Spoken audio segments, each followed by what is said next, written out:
This week on the Slanted Attic Experience, episode 44 marks the 5th installment of our Sports Room series, and we're diving headfirst into the biggest storylines in sports right now.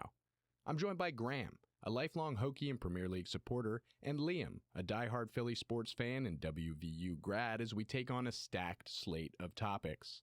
From the MLB postseason outlook and whether the format really works, to the NFL's opening weeks, Eagles roster moves, and the question of whether the Chiefs dynasty could be slipping, nothing is off the table.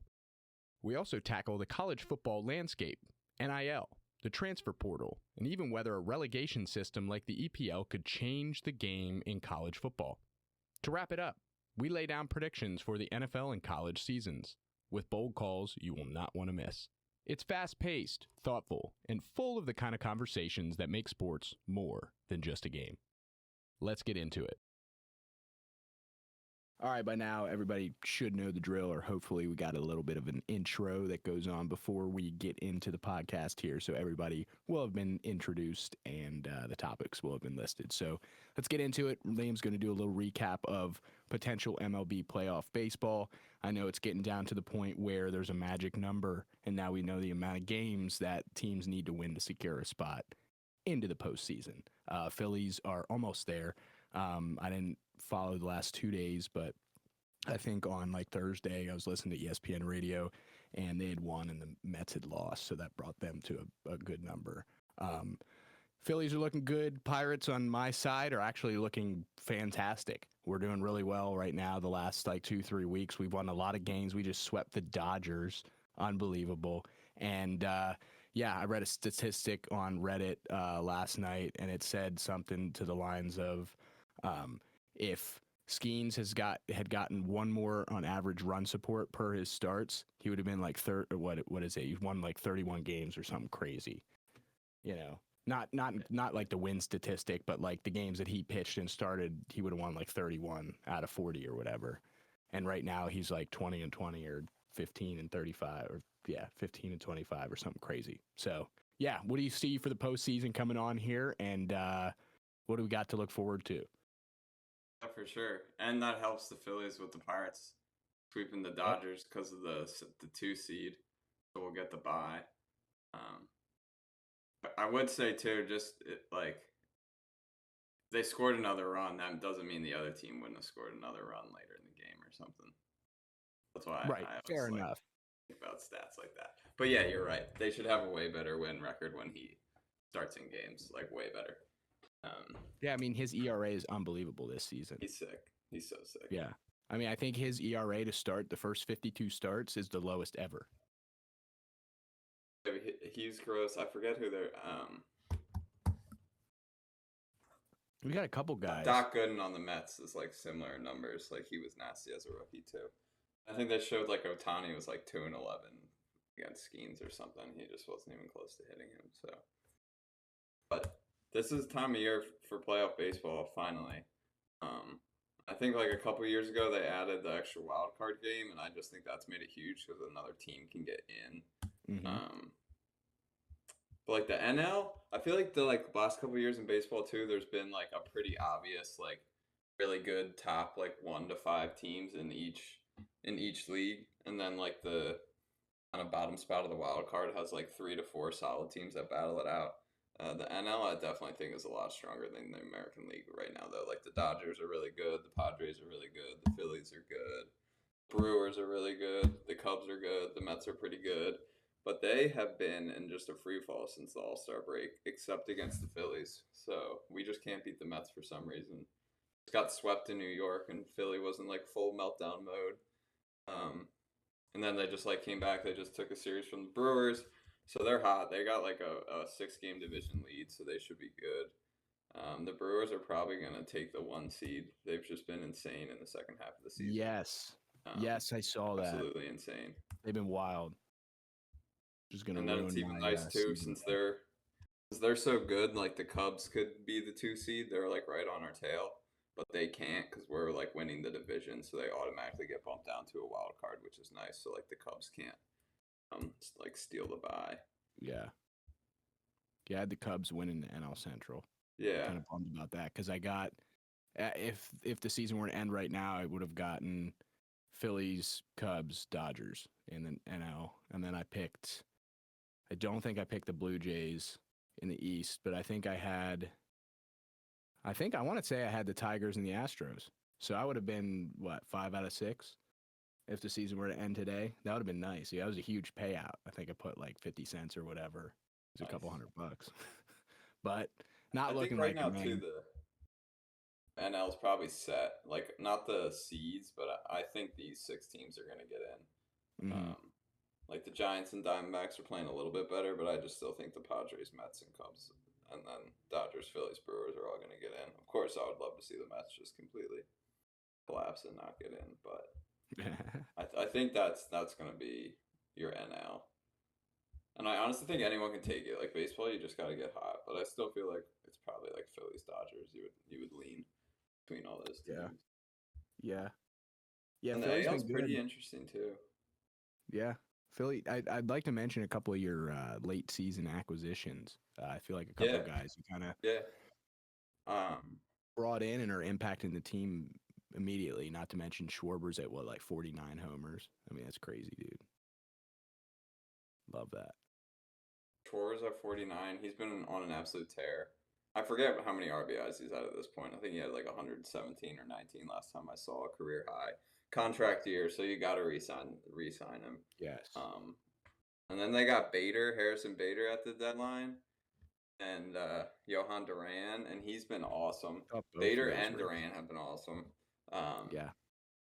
He's just electric. I don't know how you hit anything that he throws, like 97 to 100 mile an hour splitter, and then a 100 mile an hour to 103 mile an hour fastball. He's just disgusting.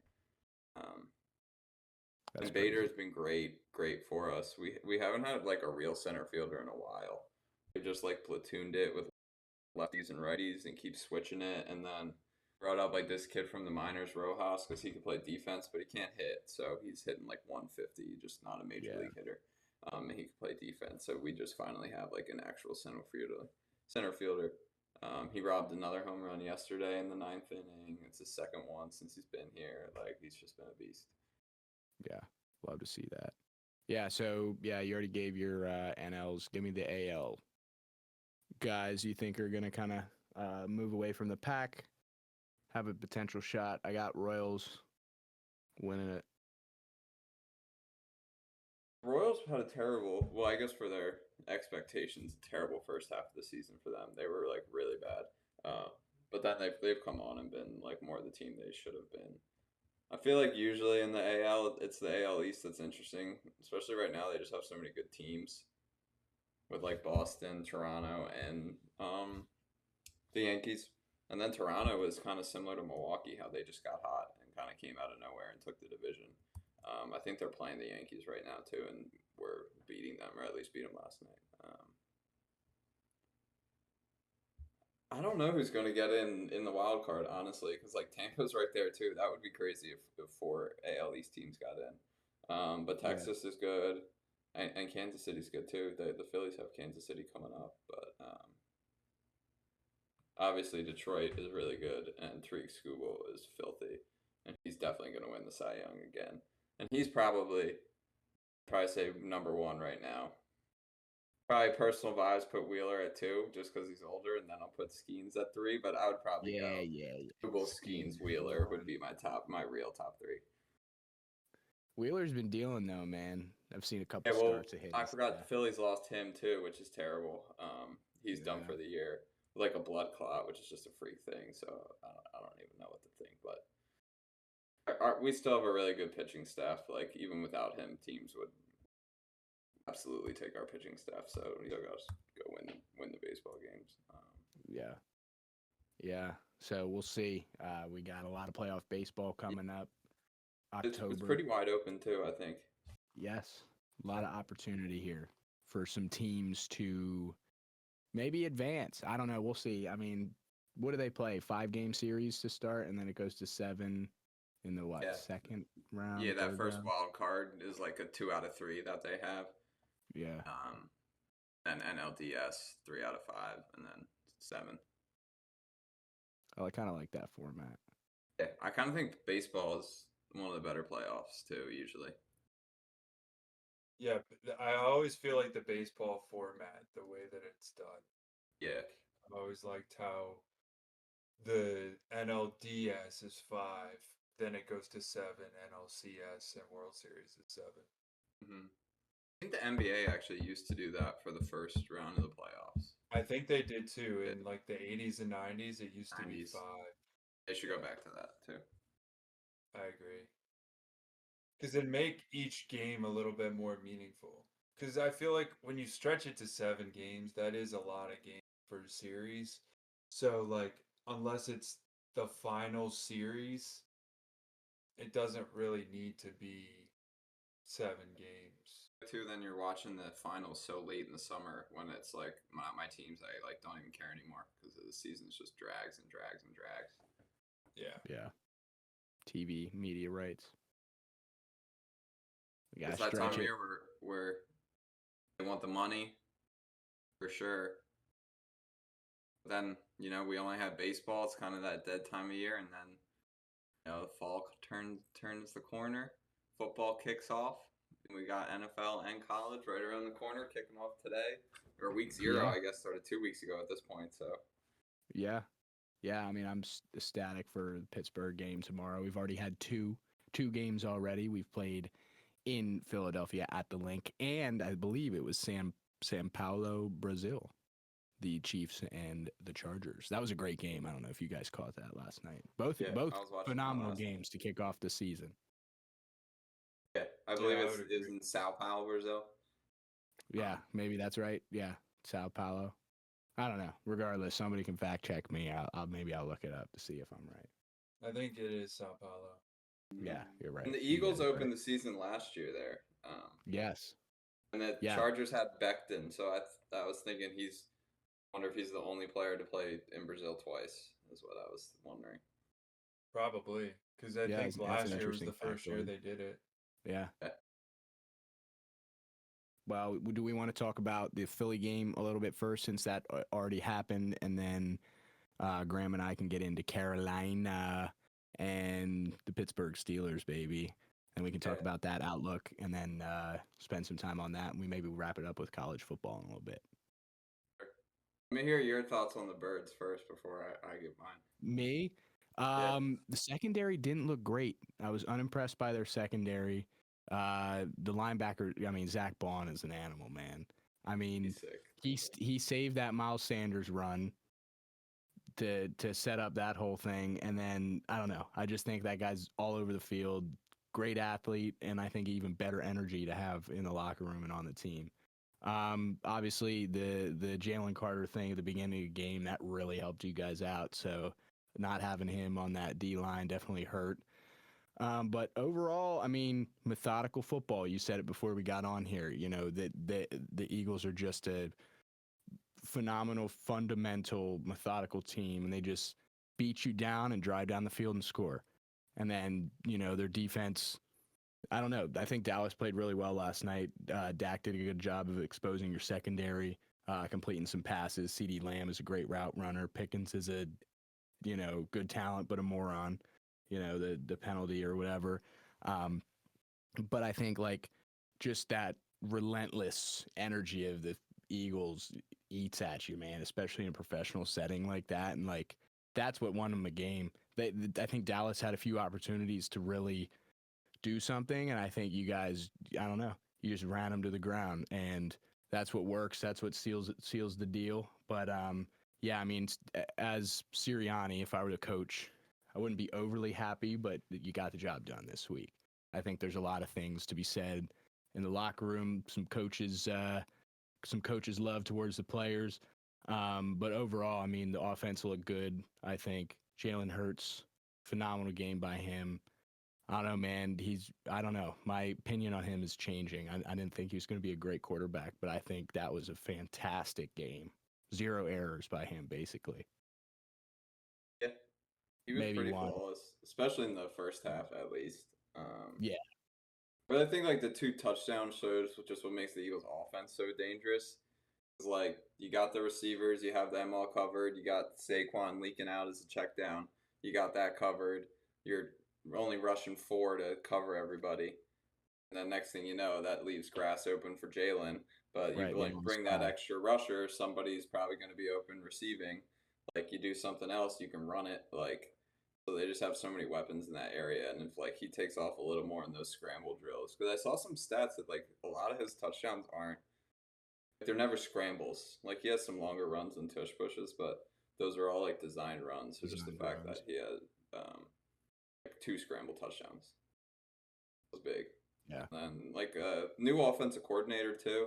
I don't really feel like couldn't really hear the TV, a bunch of like people over when I was watching, but I don't really feel like they talked about him being a new offensive coordinator at all. I don't think they mentioned it I thought he once. was great in the first half. Like they scored touchdowns on all 3 of their drives. The first drive he was great. They were long, sustainable drives too, which yeah. beats down the defense. You know, that's what And you then want. I think it was like a combo. I forget who, like the defensive tackle, but rookie Jahad Campbell, another linebacker, and he was an absolute beast as well.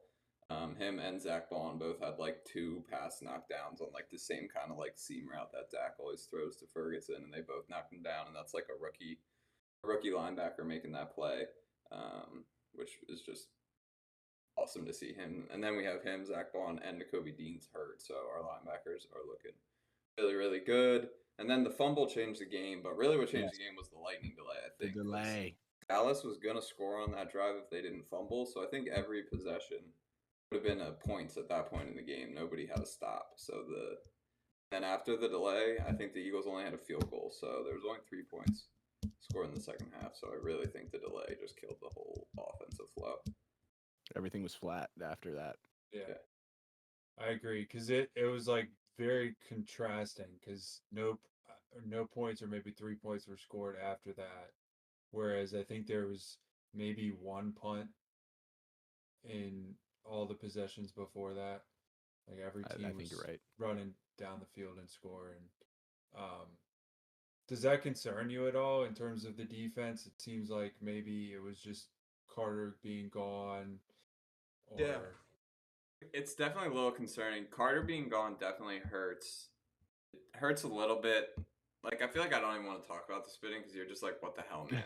Like, that's like inexcusable, absolutely disgusting. Like, I don't even care if Dak spit towards you first. Like, he was standing there. You could have looked to the left or to the right and spit. You could have looked straight down and spit. You could have done a million things. Like, just don't spit on another human being. And, like, I don't think there's anything else to say than that. It's just, like, absolutely ridiculous. Like, he knows it's stupid.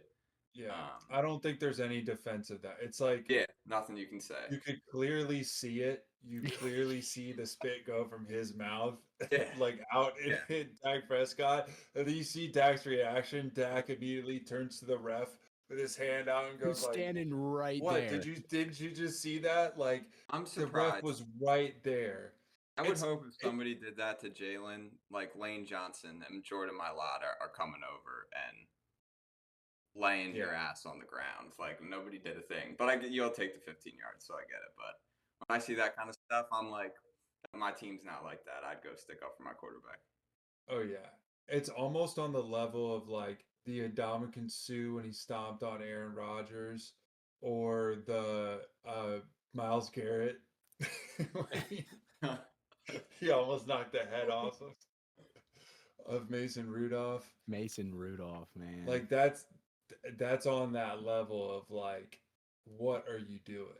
Yeah. Like, that's bad. And before the game even started, you didn't even get a snap in. Yeah, exactly. And you're the best player on your defense. You know, it's not like you're just a ancillary special teams guy. Like, right. You are the guy. You can't be doing that. Like, that's not. And I saw someone say too, like they lost Milton Williams, they lost Josh Sweat, like they lost Slay, like a lot of older guys. So you're like expecting him to take a step up, like maturity wise too.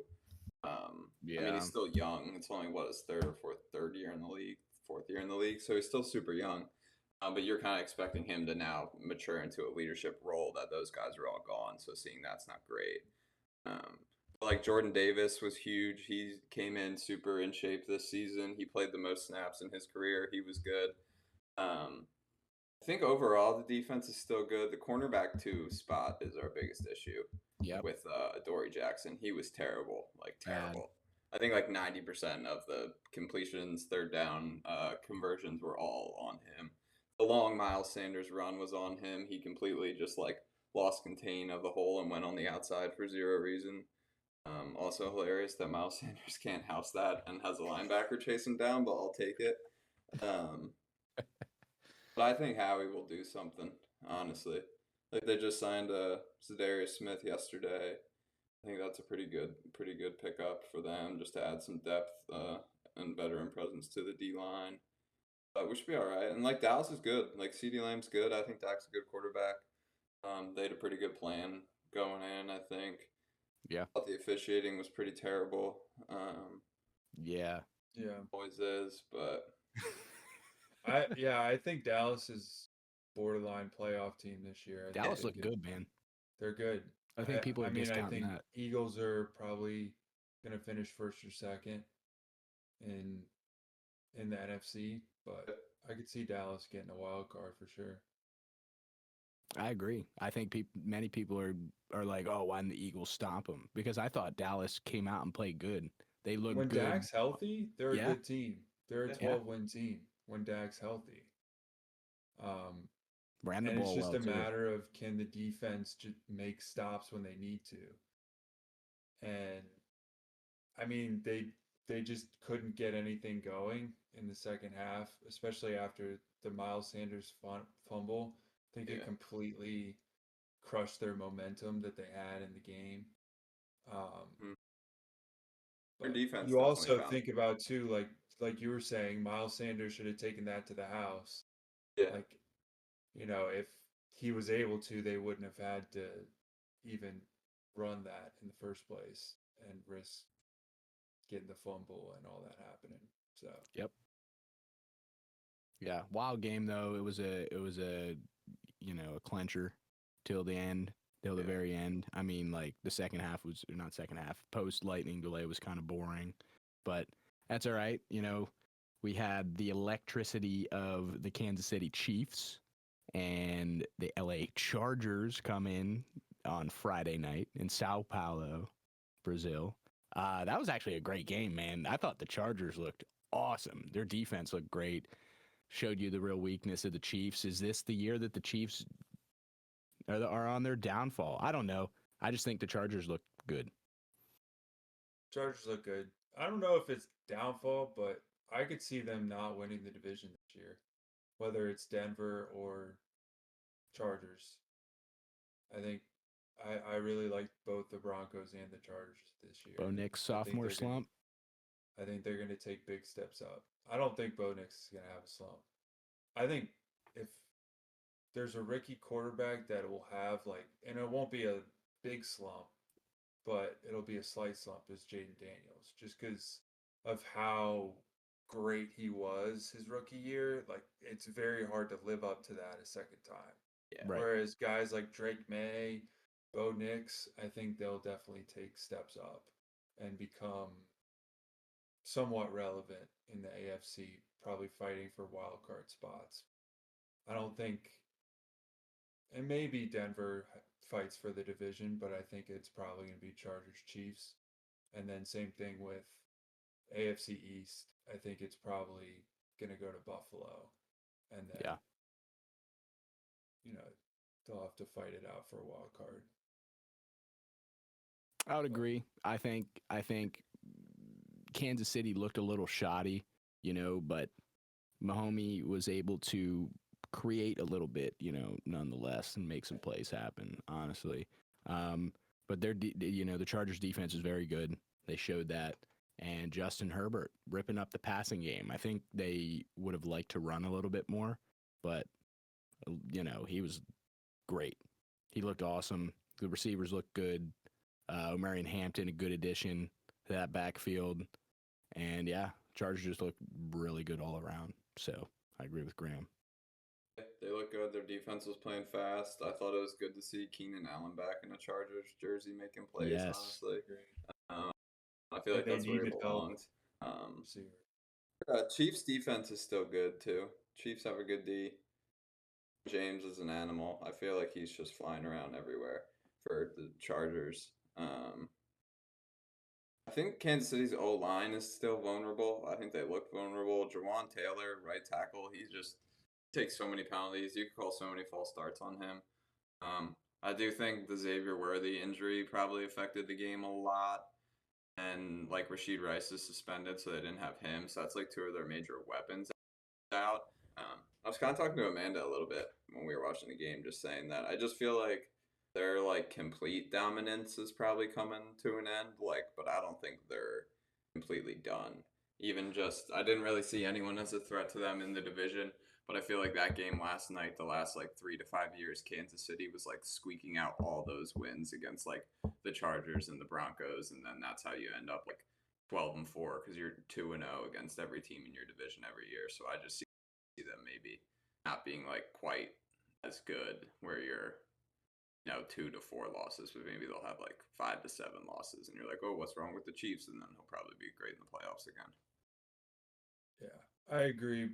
I mean, at the beginning of the season, once they'll probably get Worthy and Rice back later in the season, but these next couple weeks, they're probably gonna have to rely a lot on Hollywood Brown and Travis Kelsey for most of the work. So we'll see. They'll probably have a slow start because they have had slow starts the past couple years. So it'll be interesting to see, but I think they'll figure it out by the end of the season. They'll have a plan in place because, I mean, at the end of the day, those are the teams that have success. Like Philly struggled at the beginning of the year last year, figured it out, and made it work at the end of the year. So just because you don't have everything, all the pieces together in place week one, and you lose, it doesn't necessarily mean that you're like gonna have a bad season. So Yeah. It's also nice you're just like 0-1, 1-0. It's not like college rankings or anything like that. Like it doesn't like yeah, you could have played the worst game of your life and won 3-0, and it doesn't matter. You could win a shootout the next week like 55-50. I feel like that's just how the NFL is. And then yeah, like you're totally right. The teams that kind of like find themselves and come on and establish their identity, I feel like are recently teams like even like the Bills, the Eagles, Chiefs kind of later in the season, like figuring out what yeah, teams are doing to them and really like getting hot and dominating people. yeah. Because you think about I think it was 2 years ago, the Eagles went 10-1 to start or something like that, right? Y'all like had a crazy start and then fell apart at the end of the year. Yep. Lost to the Bucks in the playoffs, and then last year was like the complete opposite. Like had a really slow start. We're struggling. People were thinking, oh, Sirianni might be out of a job, and then things click, get really hot, win a Super Bowl. Yep. So I mean, that was the most dominating Super Bowl win that I've seen in a long time, too. Oh, yeah, beautiful. Easily. Yeah. Since what? The Like who final score killed doesn't somebody? reflect Killed that. somebody. I mean, it was Seattle. what, 40-7? it was like the Seattle Denver game where Yeah. the first literally after the first play of the game, you knew the game was over. Where the ball goes over Peyton Manning's head and flies into the end zone. Yeah. It was awesome. It was an awesome Super Bowl to watch as a fan. We talked about it earlier today. Like, just as a football fan, watching the Chiefs just get smoked was gratifying. Unless I were to be a Chiefs fan. Yeah. And that's Yeah. terrible.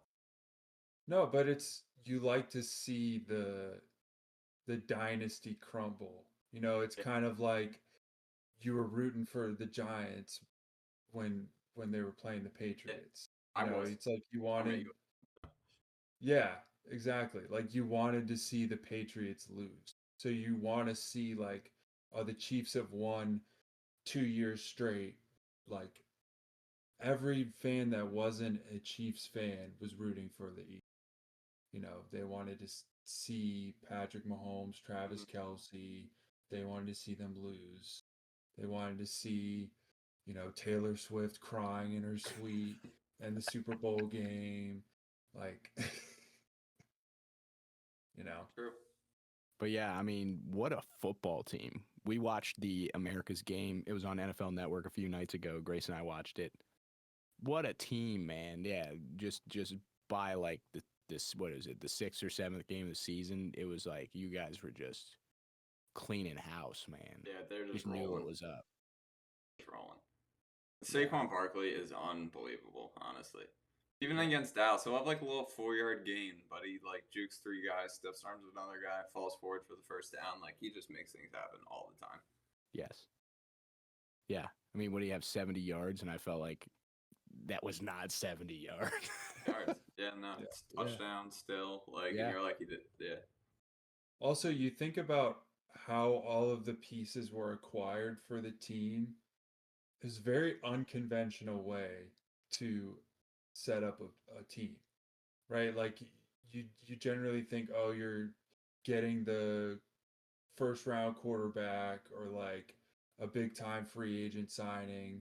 It's like, no, he was a second round guy that most people didn't believe in. We gave him an opportunity. He took advantage of it. Wide receivers, one guy was a Heisman winner that they drafted early. The other was a guy that like they traded for from another team. The other guy, Barkley, you get him in free agency. Like it's you draft like all of Georgia's D line, you know, into the draft. It's very interesting like how the team all of the team was set up and built. Because it's very amazing watching him put it together because they just have so much talent. Yeah. And he knows how to manipulate the cap so well and everything, so he pays them and he just does it right. Yeah, absolutely. Because it's very difficult to keep your star players and to keep them happy. I feel like that's something that the Eagles, except for under Chip Kelly, when that was all a disaster. But for the most part, they have done that. When they don't give all the reins to Chip Kelly and he destroys the team. Oh man! But ever since Chip Kelly, when Howie Roseman's been and took back over too, yeah, that's like the crazy part is he got like demoted, and then they like he could have left, right? Like if you really think about it, he could have got demoted and been like, all right, I'm out of here. Stayed, come back, and then he balls. Like even like I mean, I remember when he traded for AJ Brown, that was just an absolute robbery. Oh yeah. And then when they traded up to get Devontae Smith too, they traded above the Giants a pick, so the Giants definitely would have took him.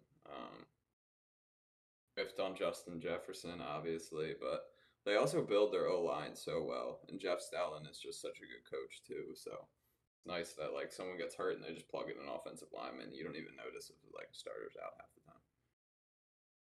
That's crazy. I think like the one big miss they've had at drafting or free agency in my like recent memory was Jalen Reagor. Like that was pretty much it. That was awful when they missed Jefferson. Yeah, they missed that one.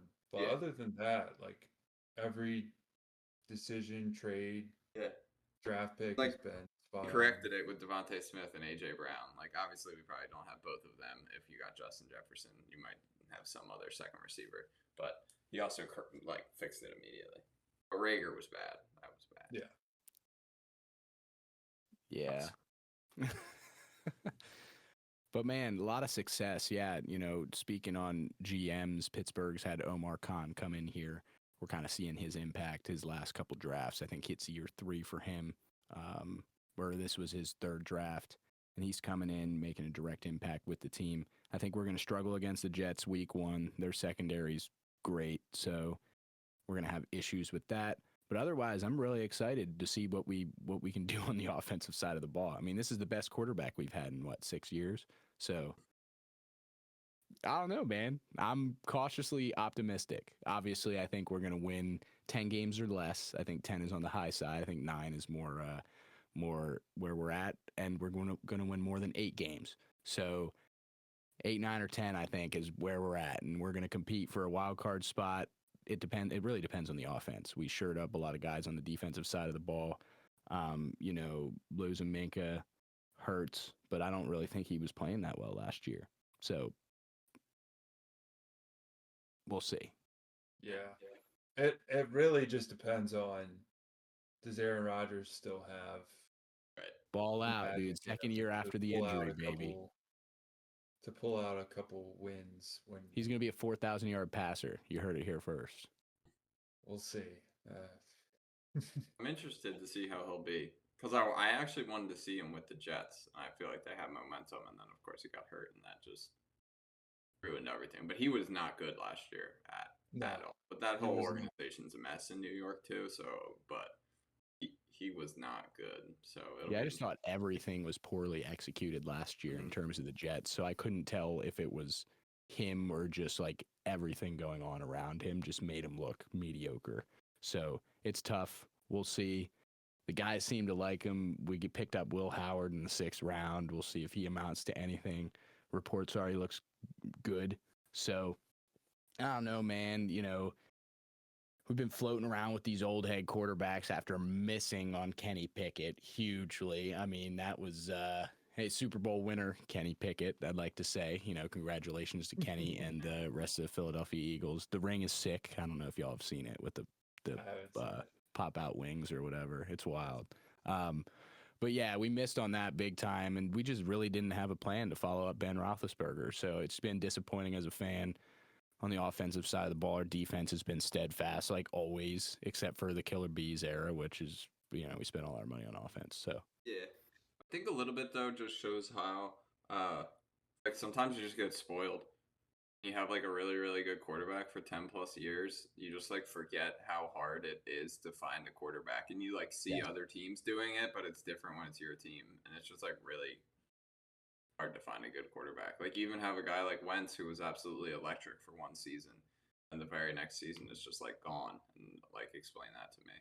Okay. Yeah. Well, and you kind of have to get lucky, or you have to take a risk going into free agency, where like teams like the Steelers, teams like the Colts, you know, you have certain teams where like they've missed on quarterbacks, so then they've had to like transition to old veteran quarterbacks. But then once you go that route, it's like those guys are only on your team for a year, 2, 3 maybe years, 2. and then Yeah. maybe 2, and then they move on to another team where they're going to get more money, better contract, whatever it is. So you only really can do that, you know, for so long before the fan base gets tired of it, because at the end of the day, like that's what every team wants, is that franchise quarterback that's there for 10, 15 years. Because you're comfortable, you feel safe in that, you know, all right, we're going to be in the playoffs or we're going to be competing for a playoff spot every single year. And it doesn't matter. Like the way the Packers have transitioned, because example. the Steelers, they made the mistake of not replacing Ben when they should have. And that was what, 4 years ago, and y'all are still paying the price for that. 4 or 5 now. 4 years of Kenny Pickett, dude, or 3 years. We had 3 years of Kenny Pickett. You're right. So this is year 5 because we did last season. This is year 5 since Ben has retired. And like I totally agree with you. We should have 2 years. You know, we knew Ben was getting close to retirement age. 2 years prior to that, we should have been looking in the draft. I don't know why we didn't do that. Get a guy, sit him on the bench for a year or two, let him learn under one of the best scrambling quarterbacks, you know, of the 2010s, I guess. He just knew football. He just had a great mind for football. I've listened to his football and podcast or whatever, and it's fine. But he just knew defenses and I don't know, shed tacklers. I don't know. He's great in the pocket. So you have that veteran presence, and maybe he wasn't good at that. Maybe he said, I don't want to train the rookie or a new guy or whatever. Maybe that was Brett the case. Favre didn't want to when Aaron Rodgers got drafted. But you know what the organization said? Deal with it. Brett Favre didn't really like mentor Aaron Rodgers or anything. Right. But the Packers knew Favre's getting up there in age. We need a replacement for him. And we feel like this guy's going to be really, really good. They did it with Jordan Love too. What's that? Oh yeah, with Jordan Love. Yeah. Same thing. I feel like Big Ben too was like playing hurt at the end of the year. At the end of his, I don't even know how. Like you could say the last 5 seasons, but those last like really 2, he could barely move around. And then like you were saying, they didn't really. Like, I feel like they got some backups that were young, but were kind of like good enough for a backup. They weren't like trying like to make it their Mason next starting Rudolph. quarterback. They were like, oh, he can be our backup. That's fine. And then like Big Ben's out, and you get 2 games of Mason Rudolph backing up, or whoever it may be, and you're like, well, this ain't it. They're not winning us any football games either. Well, that's what the Panthers did before they drafted Bryce Love. After Cam Newton for like a couple years, they brought in Sam Darnold, Baker Mayfield, like transitional pieces, and then went for it all with Bryce Young. And we'll see how that goes. Third Yeah, year, I think he we'll had a good see. season last year. I think he did. I think it's a lot of room for improvement still. I think the offense is getting better. I do like Chuba Hubbard. I think he's been a good workhorse for them. They traded away Thielen, Yeah. which, I mean, it's fine. I think it's going to give, more work to Leggett. I think McMillan, Tetaroya, I think. I don't know how to say it. McMillan. Tet McMillan. Like the reports are that he's going to come in and take the number one immediately.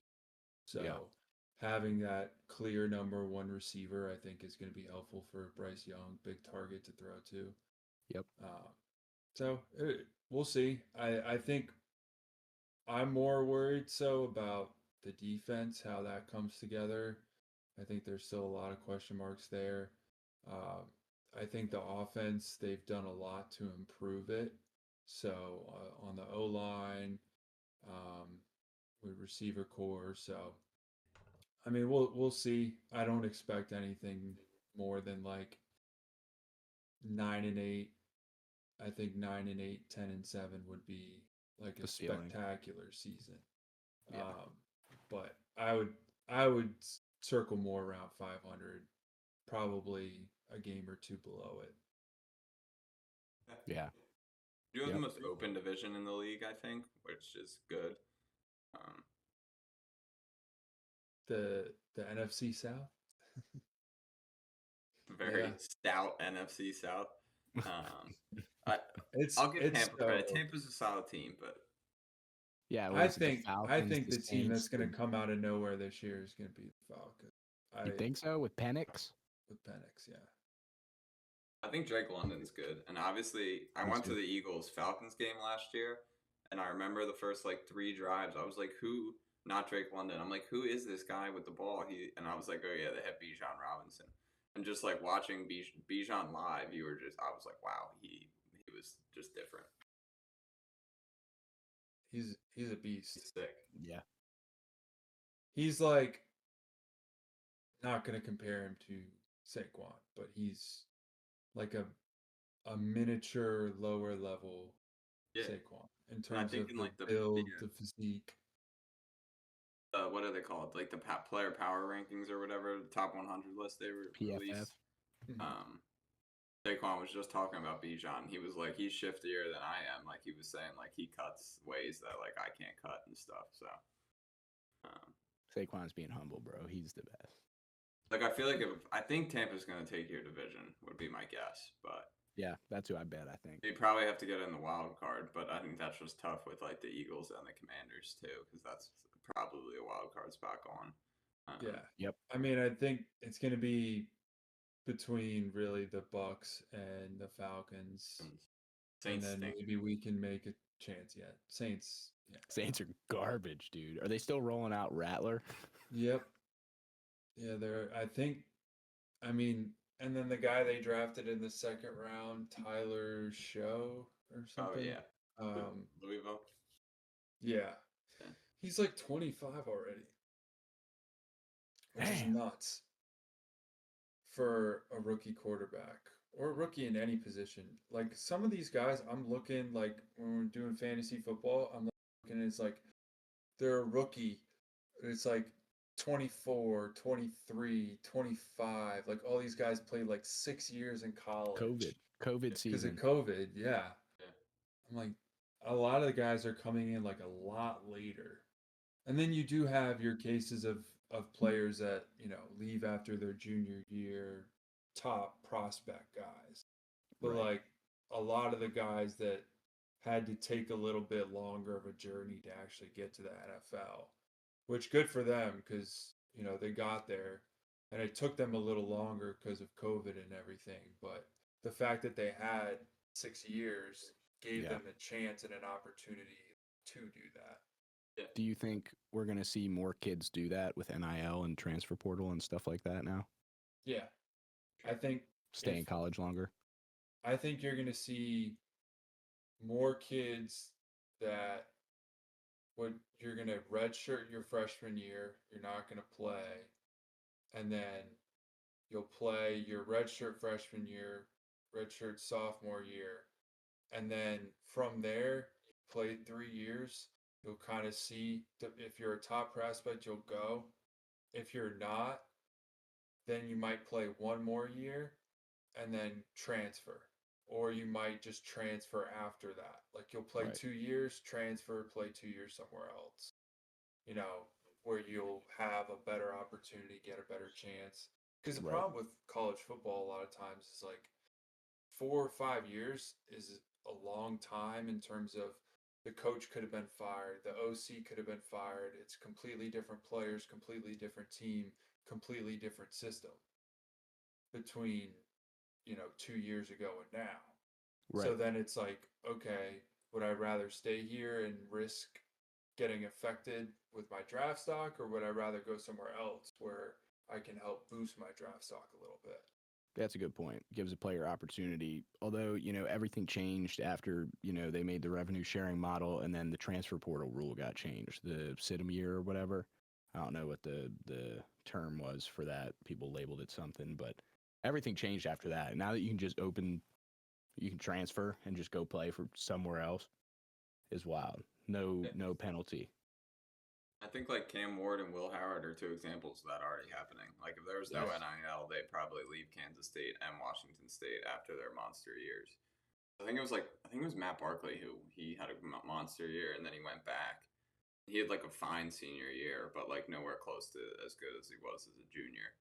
But even if you think about it, he could have went NIL, transfer, go play in the SEC or something for a year, or go get picked, as opposed to I have to come back as a senior and not get paid. So I think you're going to see a lot of guys like extend and not leave as a junior and then get paid as a senior and stay in college, or take a fifth year from an injury or whatever grad year it may be if you still have eligibility to get paid another year and then go get drafted. I think it might help them in the NFL too, be just developed a little bit more, especially quarterbacks.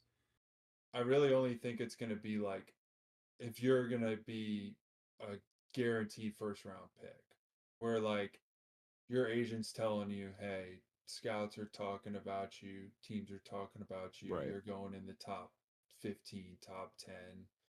Like, unless you're at that level, I think most players are probably going to extend their time in college more. Right. Because if you're like round 4 to 7, like third day, draft day player, it's like, well, I could get drafted, then I have to compete for a spot on the team, or I could go back to a team where I'm going to be one of the best players on the team, a leader on the team, and I'm going to get paid for that. Might make some Be money, in an finish the environment education. where finish your education, be in an environment where like you're the star on campus, where you go to the NFL team, you're just another face of the team. Yeah, you're the just 43rd best player on the team or something. Exactly. Like that. Yeah. It's and you get to live that college life. I think that's something that a lot of players, especially now, they kind of want that college experience along with it. I think you saw like some chatter of it with like Shadur Sanders. I think it was more because Deion's his dad, but also guys like and like Kevin O'Connell, just something on his podcast where he was talking on something saying he feels like teams fail like young quarterbacks more than like the young quarterback actually fails the team.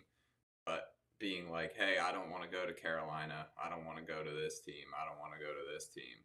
I'd rather go play at whatever school for like a fifth year. and make money and, you know, open up some other options too. So it also like lets a player be like, hey, maybe I don't want to go play for whatever team has the worst record this year, and somebody might be worse next year that I'd rather play for. I agree. And you don't even have to publicly say it. Yeah. Right. You don't even have to be like, yeah, I don't want to play here like Eli Manning did with the Chargers. Like, you don't even have to be like that. Or his dad like went to the team and was like, you're not drafting my son. You know about that story? Yeah, I've heard that story. I didn't know. I don't know the specifics though. I heard that on draft day he just told him that he didn't want to go to the Chargers, and somehow they worked it out that he went to the Giants. I don't know the whole story. Yeah. So essentially the Chargers were going to pick him, and they said we're not going there, and so they drafted Eli Manning first overall, and then talked with the Giants. Giants drafted Philip Rivers, and then they made the trade afterwards because Eli and his dad Arch basically said we're not signing a contract with. So even if you draft him, Right, he's not going to sign a contract. Because that's what happened with John Elway.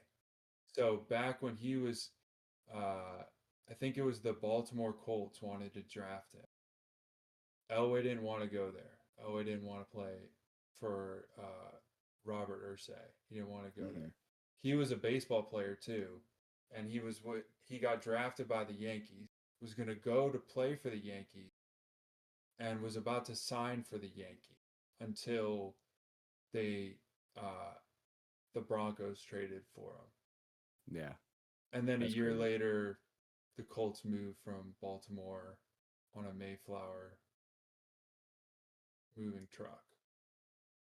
I didn't know that. Just moved the team in the middle of the night without without telling anyone. Anybody. They just left. Like that's like the first example of like straight up ghosting. Yeah, I think the Ravens fans hate the Colts. I think. They hate the Ursays. Yeah. It's crazy. Wait, so you're telling me that was this in like the middle of the season or like the off season they were training? It was the off season, I think. They were just training, so they took a moving truck and moved all the players and the equipment. Yeah. That's funny. And now I didn't even know about that. The Ravens hated the Colts because of that. That's hilarious. Well, yeah, because the Indianapolis Colts used to be in Baltimore. Yep, I did know that. I didn't know the story behind it. That's why the team moved. That's funny. Yeah, NIL moving divisions. What do we see with the Hokies this year? You know, tough loss last week to South Carolina. Tough one. You know, I only got a chance to watch the first half, and I thought we looked pretty good. Drone's decision making could have been better. I think he didn't make the right call on a few opportunities, and that, you know, really cost us the game because South Carolina didn't really make any mistakes. Yeah. You know, Beamer's a good coach. We'll see what we can do. A lot of new players, though. I mean, we have like 30 new transfers or something crazy like that. So a lot of guys coming in. Yeah. I would have hoped that this is third year Drones, that he would have progressed some, but it didn't look like it. He hasn't progressed since his first year at Tech. Like it's been, you'll see flashes here and there. You'll see good moments, but overall, like you said, Tyler, his decision making just isn't consistent enough. Yep. But I expect another 6-6 middle of the road season. What do you think we do at the end? Do you think Pry gets another year? I think he's got one more year left on his contract. He'll get his fourth year. Probably give him one more year just because of the contract. But unless I think it's always going to be, especially now, it's going to be so teeter-tottery with teams. Like, there might be 1 year, maybe it's like 2 or 3 years from now, where Tech, we just have like a transfer quarterback that comes in, Who's tears balls it up. out, has an amazing season to a playoff, and then the next year we're terrible again. And Right. then it goes up again and comes down, and it's just like a constant swinging of the pendulum. Because, I mean, you look at Florida State, it's like they almost made it to the playoff with the 14 playoff. That was a If it huge the 12 swing. team playoff, they would have made it. Have the worst season they've ever had, go 3-9, and then come back and beat Alabama week 1. It's like that's the thing with the transfer portal, so many guys coming in and out. It's going to create that constant change. Yep. Which I think is good in terms of we're not going to see the same teams dominate over and over again. I like Yeah, that. which I kind of like. One part I don't like is just like then I don't feel like I know my team. You know what I mean? Because like every No single brand year you loyalty. get like 10 to 30 new players, and I didn't like see you get recruited, and now you're a junior and you're starting. And for 2 years, I was excited for you backing up, because we got a big freshman recruit. Now you're a backup, so I'm excited for 2 years while I'm watching our starter finish out his career. Like Right. you just like lose all that. I think. I think it can be dangerous for schools like VT in Virginia or West Virginia and Virginia Tech because I almost feel like they're like it could fall into just like a feeder system where they're kind of like that next level. Like you're saying, sometimes we have really good years, like even Rich Rodriguez is back, but like back in his heyday in the early 2000s, they were top 10 winning big bowl games like all the time. Like then would Pat White transfer from West Virginia at that point in time, or something like that. Yeah. So I Or just think would Tyrod Taylor have transferred from Tech? or even in like smaller positions where you lose like a really good safety to Georgia because he wants to go like play for a school play like for that. Georgia defense, and that's maybe not talked about as much because it's an offensive guard or a defensive tackle or something like that, not a quarterback, but you like can lose a lot of your really big like talented skill guys to these like huge schools. Yeah. Well, it's kind of, you compare it a little bit to Premier League. Like you've got the teams at the top, Liverpool, the Chelsea, the Tottenham, Man City, Man United, and then you've got like the feeder teams, the mid-table teams that all feed to the top teams. And so like teams like lower level teams, they just develop all the players, and then the big teams pick them up, pay a bunch of money for 'em. Pittsburgh Pirates, baby. And also in And the MLB's kind of like that too. When you don't have because that's the thing. It'll be interesting to see if college football ever develops a salary cap for that NIL, because at this point it's a free for all. Yes. So and we can't compete. No. Yeah. Also, like people get mad about transfers in soccer, but I feel like there's almost that, or football, but there's almost this like acceptance when they're going to a bigger club, and it's like already accepted 3 years prior that this person wants to go to like Bayern Munich or Real Madrid, and when it happens that their attitude is like it makes sense, he's furthering his career, like why wouldn't you want to go play for the biggest club, but Deans doesn't sign after his rookie contract.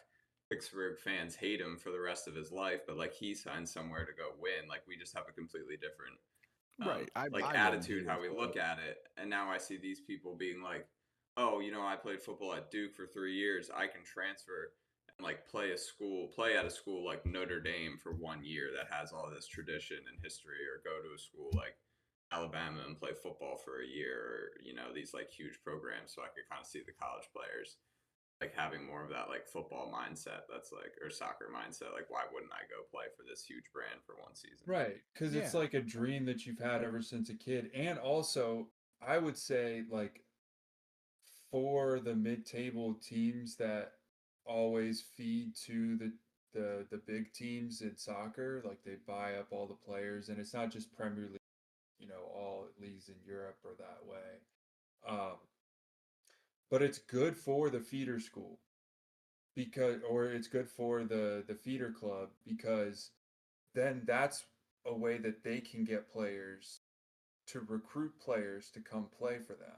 is like, look, you see these guys, they play for big clubs now. They're really successful at all these big clubs that are winning all these trophies. Like, don't you want that too? Like, you can come play for us, develop a little bit, and then go to that school and be really Right. successful. You know, so it's kind of the same concept where like a lot of these lower level D1 schools, that's what they're going to become. It's like Mhm. we know that your ultimate goal is to go to an Alabama, go play in the NFL, and you're just a stepping stone here, but we're going to make sure that we can develop you as much as we can and get you to that next level. Yeah. I mean, it honestly just kind of popped in my head, but people always say like the MLS, they need like a relegation system because that's soccer or football. But like you talking about it like that, I even think like college football is more of a format that would fit relegation and a table kind of as I mean we already have a top 25 table I guess so like a table as opposed to standings and Yeah. even they have opportunities for those middle clubs to win trophies during the season. So maybe not in season tournaments or anything like that, but you have a national championship and you have like a Europa League final, just like you have a Champions League and a Europa League, and you have some teams that, you know, maybe don't fit into the big boys, but West Virginia and VT might be at the bottom of the big boys and the top of the next group, and they go down and they win a national Right. championship in level 2, and then they bump up to a level and see if they can climb. So I actually think like college football, you could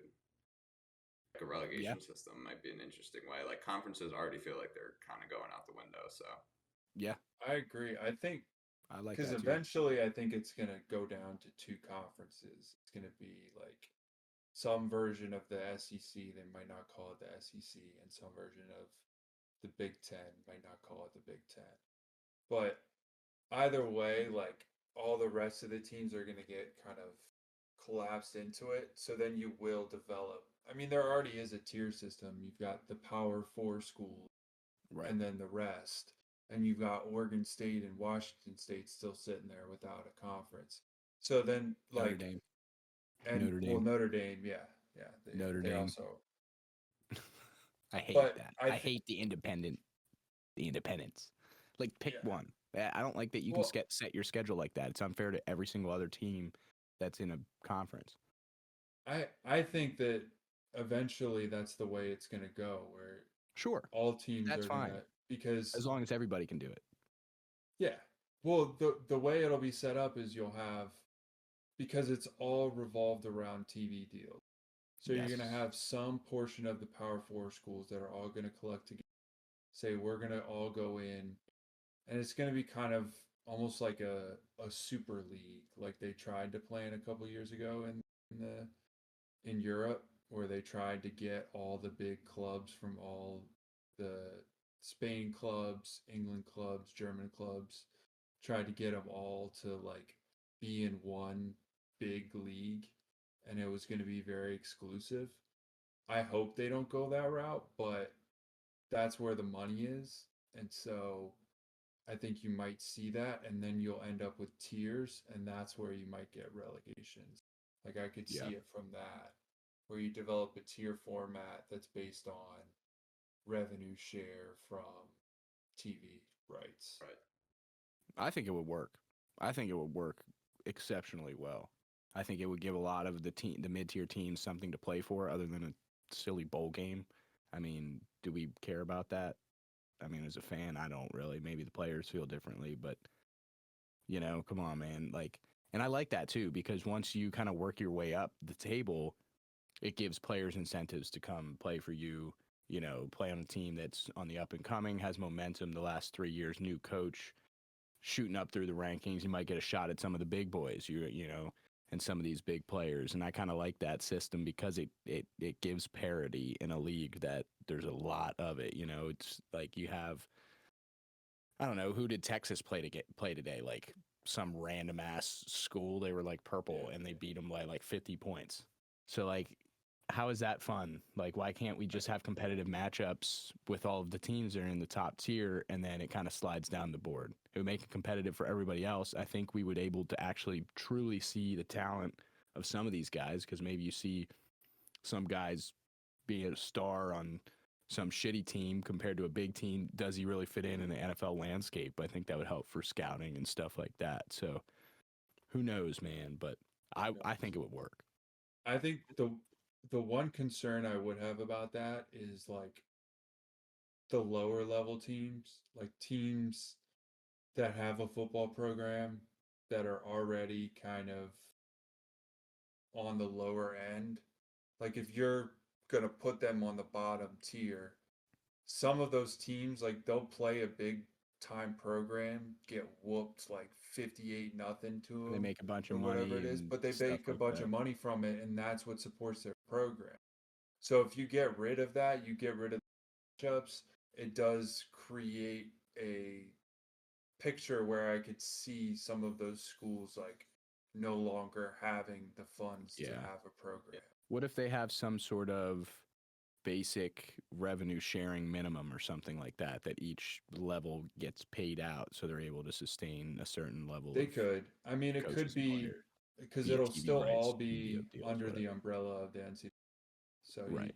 I could definitely see them doing something like that where they split.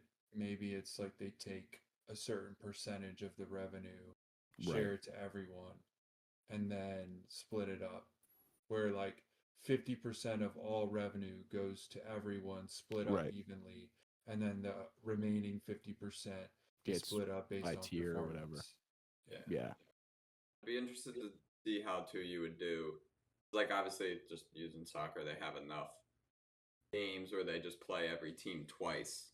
Where you really can't do that in like college football. Like there's too many teams. So how would you Right. figure out like schedule parity would be really interesting. But it Yeah. would or could help avoid things like I feel like conference championships add like a really interesting wrinkle into like the rankings and the Yeah. seedings. Even just like if somebody wins the Mountain West, like nobody cares. But if you win the Big Ten, like it's a huge deal. Like that's not really fair to a team in the Mountain West. But if you're like in a tier system and Boise State's Right. 14-0, and your schedule has more parity with everyone else, like a 9-3 Texas A&M isn't going to get in because the schedule is like Right. more fair for all those teams. So I have a solution. I have a solution to the revenue sharing problem and the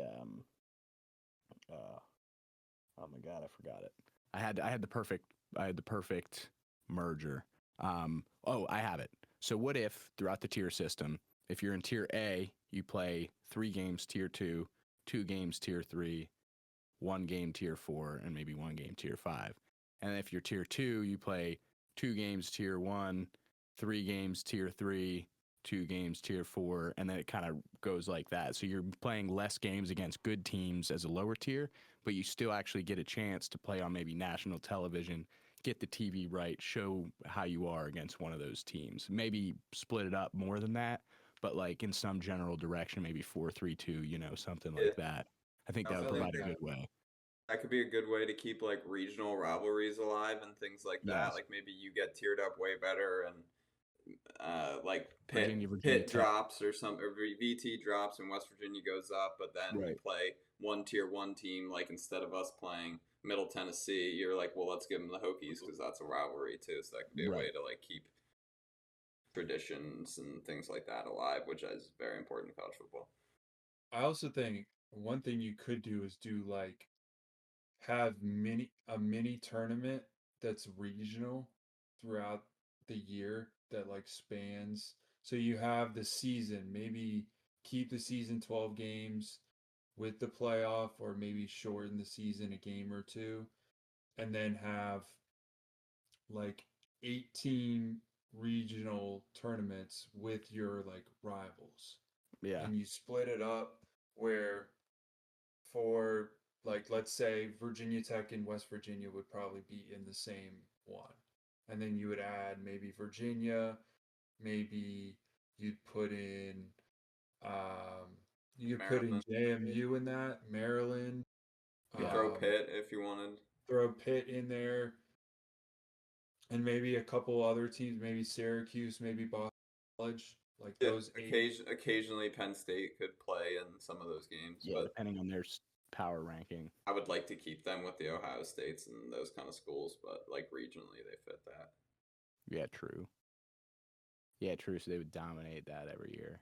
No, but you could have it where like the teams Well, but they'd kind be of like a playing in the bowl game where Yeah. the teams contract themselves into a tournament. Where it's like all of the teams in the region say, okay, we're going to come together, make this 18 tournament. This is going to be under the umbrella of the NCAA, but it's separate than the playoff right. itself. And it gives them a chance to earn a bunch of TV and media money from airing however many games, 8 games or whatever. Mm-hmm. Yeah, I think eight teams down would be, what would that be? Yeah, 4, 2, and 1, so 7 games. Yeah. Yeah. Yeah, give everybody an opportunity to kind of make some money out in the postseason. Because, like, yeah, what do you do if you're a team that doesn't make the college football playoff? You know, you can come in. You can have either chair. I don't think there's headphones in that one. What are you supposed to do if you're a player or a team that doesn't make the college football playoff? Play in a bowl game, hopefully make a little bit of cash from something like that. So that's tough. But yeah, I think yours is a good point too. We're talking about what to do with the college football playoff. We think there's too much parity between teams. So how do you make it so that everybody has a fair chance of A, earning talented players or recruiting talented players, B, earning enough money from media rights to make their program successful, and C, to tenure players, coaches, stuff like that. Because with the current landscape, it's extremely difficult to do any of those said 3 things. You're asking my opinion on it? I mean, sure, if you'd like to chime in, you're welcome to it. Yeah. Your mic's hot, so. Yeah, if you want. I mean, I think like anything else, You got to talk into the front. the only way to actually do it is have an outside organization enforce pool splitting, which means larger programs are going to lose money to the smaller schools because they're part of the funding of those programs, so that everything maintains at least a certain new base level. Yeah. It's not like they have to raise, VCU's football program up to Alabama's level, but like, you know what I mean? Smaller schools are going to cost more to fund when they don't have the funding themselves. Yeah. And if they're not going to regulate stuff like NIL deals and income from that side of stuff, that's what's going to happen is more people are going to go to bigger programs. They're going to make more money for bigger programs. Smaller programs are going to get more stratified. Yes. Yep. So interestingly enough, before you came in here, my thought was, so we were talking about the English Premier League most specifically, but soccer, football in general, how they have relegation in their systems. Yes. So we were talking about adding a tier system to the NCAA so that it would lessen the skill level in between them. But at minimum, 50% of the revenue sharing goes to equally split among all teams. So everybody has a base level amount of money that they can use to pay players, coaches, training staff, upgrade their facilities, whatever they want to use for that program. And then the remaining 50% would be dealt out by the tier system. So obviously, the bigger schools are getting much larger media rights deals. So they in turn are worth a lot more money, especially, since the NCAA is being run as a business. That stuff can be determined by like ticket sales and game viewership. You have a game again, a national champion type team, whatever, Alabama versus LSU in the finals, then those two schools are obviously going to have a lot more views and that kind of stuff. So I don't know. Yeah, well, ticket sales would be separate of that. It's more just the TV revenue itself. I mean, to determine that though, like the media rights will go to the larger schools, and that can be determined on like, well, obviously they get more because they have more viewers, like more people tune in to watch their game versus another one, so they have. Well, and some schools have their own network. Yeah. Right, like Texas has their own. I at least they used to. I don't know if they still do, but they have their own network. Yeah, you can also give bonuses for being in bigger games. So like you make a bigger game that's going to have a bit bigger audience. You get like a cut of that game. So we were talking about the Texas game today. They're playing some no-name school, but that no-name school's making $500,000 to get beat down by Texas. They're playing San Jose State. Yeah, San Jose State. There you go. What would the difference in your proposed tier system be versus the current one of like D1, D2 split? Like, would it be? It would be within that. So like what would we say? The Power 4 Power 5 conferences, I would say you probably want to limit it to 40 teams per tier. Per maybe. tier? You're thinking 40 per tier? I was thinking more of like 15 to 20 per tier, and then having maybe I think like higher tier than A, that. tier B, tier C. Like you Like have think about the top 25. Like Yeah. right. you gotta have a little worse teams. Like a little. Right. I think 30 to 60. I don't know. 60 seems high, but 60 is a little high. I think 30 to 40 is perfect because that's How many enough Division I teams to schools are there where. right now? A lot more What's than that? How many Division I schools are there currently? that's like Probably 100. like 100 something. Yeah. Maybe.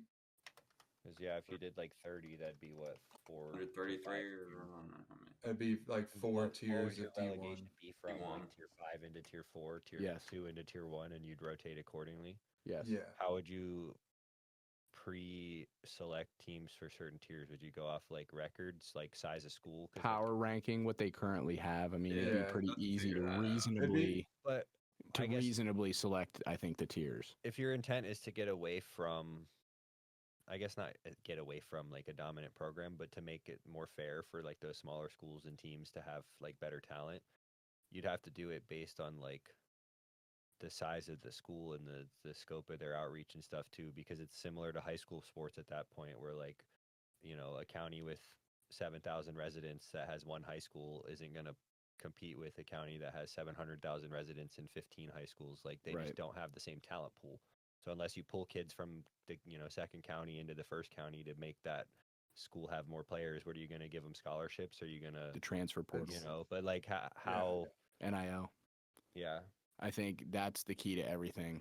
It really is. I think with the ability for them to revenue share and actually pay the athletes, I think these kids will be able to. I mean, if they really want to stay in a tier 3 school and get a better education and play great football, they can be the star of the school and make a bunch of money and also go there and get a good education and do their thing. I think they have the opportunity to do that for 4 years. Also, and potentially win a championship. Right. Yeah. And that's already happening. Like you already have small schools playing like bigger schools and schools from like smaller areas playing big schools. I think too it like gives you like it also gives like a young coach a chance to, I'm gonna stay.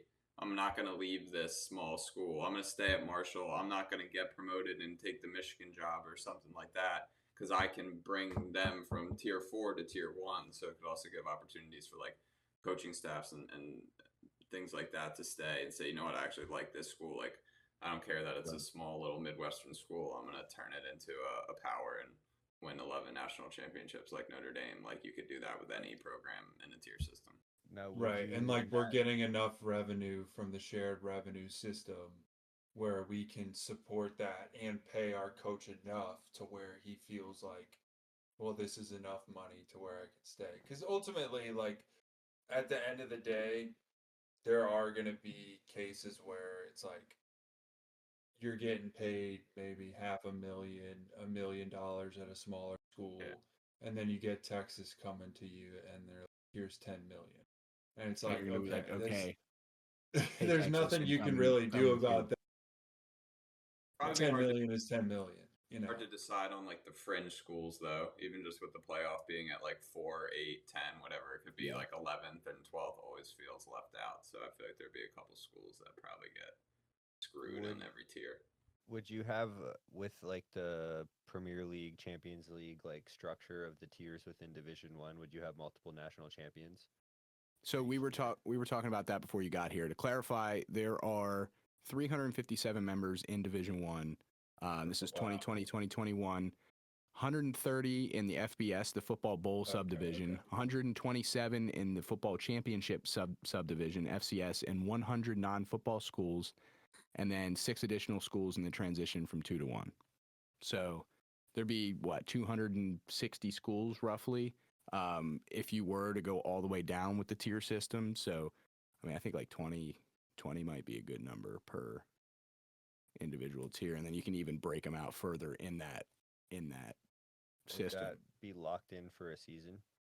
Yes, and then 12, you'd get 12 games. relegated at the end. 12 games. Is that what you said, Graham? 12 games, and then instead of, so the top tier has the national championship, and then each individual sub tier would have either regional championships, depending on how that's laid out, or their own Yeah. level 2 national championship. You might Yeah. also be able to play more than 12 games, because Yeah. I honestly feel like that kind of probably came from the traditional conference schedule.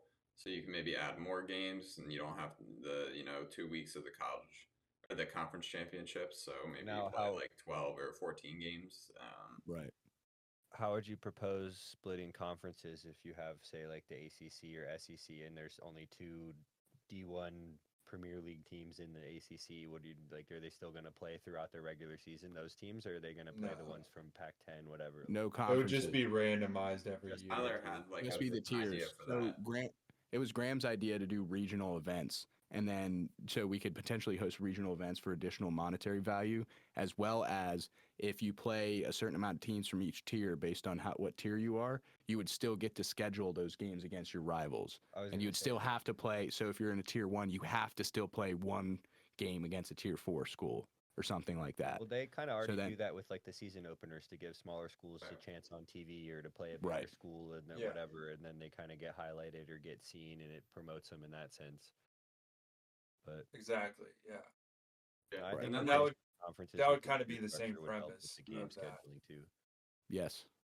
like trophy wise, like you were asking earlier, I was thinking you like kind of do have multiple national champions, but it's more like in my mind the European club soccer tournaments where they have like a Champions League, a Europa League, and a UEFA Conference League, and everyone Yeah. knows you're winning a major trophy, but they understand that there's levels to the trophy. So yeah, you might be tier 2 national champion or whatever you want to call it. You could name all the leagues, so you could be college football Pop Tart national champions, but everybody knows it's not like the biggest one or whatever. Yeah. You could Yeah. do something similar like to the Champions League where they rotate like top club players from the teams and play in, like, if you had like, say there was, I don't know, 6 regions in the US, and then you had, all the teams within those regions, and they play cross region for regular season, but then you take like the top couple players and you make teams like for a summer league or whatever it is, like That'd be so hard. I feel like the players wouldn't do that because of their opportunity to earn well, it would in be, the NFL and Yeah. and further Yeah. in college football. I think The- that I agree with you. I think that's a fantastic idea, and I think that would be awesome. Like the McDonald's high school basketball all-star game or whatever, where you get to see these kids from all over the best of their regions play against each other. yeah. But I think like with the current landscape, unless something were to change, I don't think these kids are giving up a summer to potentially get injured playing in one of those games Well, I guess for that. Unless Yeah. they could be compensated. Don't get me wrong. What if they pay them? No, but I do think all-star games in football in general don't really work, like the Pro Bowl, just because there's too much of a risk for injury. Like it has to be like football, the games, they do mean something, like, but it's if you make every game meaning, you kind of have to make every game matter. Like if there's an exhibition game that doesn't really matter, Yeah. then the players aren't going to be fully invested in it because there is that risk of injury. Well, I think what I was getting at is kind of what you were already saying with how the divisions would play like across regions. So you'd have, just say Virginia Tech, for example, with, whatever, let's say they're a top tier D, the 3rd division or whatever. Yeah, tier 3. Tier 3, and then they would play all the other tier 3 teams throughout their regular season, which is kind of what I meant with like how the Champions Leagues work, because it takes teams like from the Premier League as the team they are with the players they have, and plays the top team from like the German league or the Spanish league or whatever those other ones are. So the teams don't change players. It's just they play other teams from other leagues they don't play in the regular season. But from what, like, saying that out loud, I think that's what you said already, was that they would play those other divisions through their regular season. Yes, and they'd have to have a minimum of X amount of teams, so that way, A, revenue sharing gets equalized and everybody gets to play with a big team on a big market, and B, you get to play interstate rivalries, things that you might not normally see, and then C, you're playing as much you're playing 5 games against teams in your division. So you're playing against the top talent if you're tier 1. But if you're tier 3, theoretically, that should be equivalent to your skill level. So you guys are playing the best football or the most, competitive football that you could be playing. Yeah. Also, I just had an idea too. So All right, bring it up. the way they have it in soccer, where so you have to place in the Premier League. It used to be 4, now it's 5, but the top 5 teams qualify for Champions League. So you could do it that same way in the tier system, where the top 4 teams of each tier, you limit it to like maybe the top 4 tiers, so there's not too many teams, but then you get those 16 top teams and have like a champion of champions of the tournament. But that would be the next year, if that makes sense. So that way it's an incentive. So if you're a guy that's on a tier 3 team, but you place like second place in the tier 3, you may be able to go to a tier 1 school, like a low end tier 1 school. Or you could stay at the tier 3 and potentially compete for like a champion of champions. Like Yeah. that could be the true national championship. Right, but he's saying outside. He's saying outside of that. He's saying the way that they do it is it would give the small tier teams a chance to play against the best in a national championship setting. Oh, okay. Right, the following season. From tier I just think football's tough with like scheduling 2 tournaments in the same year. Yeah, it would be tough to do. Yeah, that. but like that's you'd have to do. Because the thing about that is, if you were to do that, you would have to shorten the season, so it might be like games, and then you would also have to have some sort of competition for the other schools to compete while those teams are competing for the national championship. Maybe like the regional playoffs, like you were suggesting. We do like a Commonwealth Cup, like Virginia does, regional memento piece or something. Somebody wins. Because I think one thing that would do too is it would help to stabilize, so that teams are now planning 2 or 3 years instead of for 1 year. Whereas, like, in order to win the national championship, you can't just be in first place. Right. You have to be in the top 4, or you have to be in the first 2, or whatever the thing will be. You have to finish there, and then the next year, that's when you can win. And then you have to keep doing that. You have to keep placing in the top in order to keep competing. I think that might actually work, because to both of y'all's points, making it competitive like that and doing top 4, but to Liam specifically about the scheduling, I think that's a whole nother monster, and that would be extremely difficult to work out. But it would allow those different tier systems to be able to be supported with the amount of money that's allocated to each tier, and then you'll have, your top, 10 to 20 schools or whatever in tier 1, the top 4 make it, but they all get high revenue share. So they're all bringing in top players, and to keep that really competitive. And same with tier 2, right? They're getting a little bit less money, but everybody's on the level playing field. And it really makes it, I think, more interesting, because you have to be top 4, top 5, whatever, top 6, whatever they decide at the end of the season to qualify to play in that next level. And then you have relegation to worry about too, if we're going to factor in relegation too. So then it makes it so that, like, you're always competing every year, whether it's to be at the top or to not be at the bottom. Right. And I think that's something that, as someone that watches American sports, I think that's something that you kind of miss, because especially if you're a fan of a team like in the NFL that goes, starts out like 3-6, 3-7, something like that, and you're like, okay, the season's already over, right? But if you have relegation, it's like, okay, well, we can't finish first, but we better not finish last. Right. We need to make sure. So then it keeps the fans like involved as well.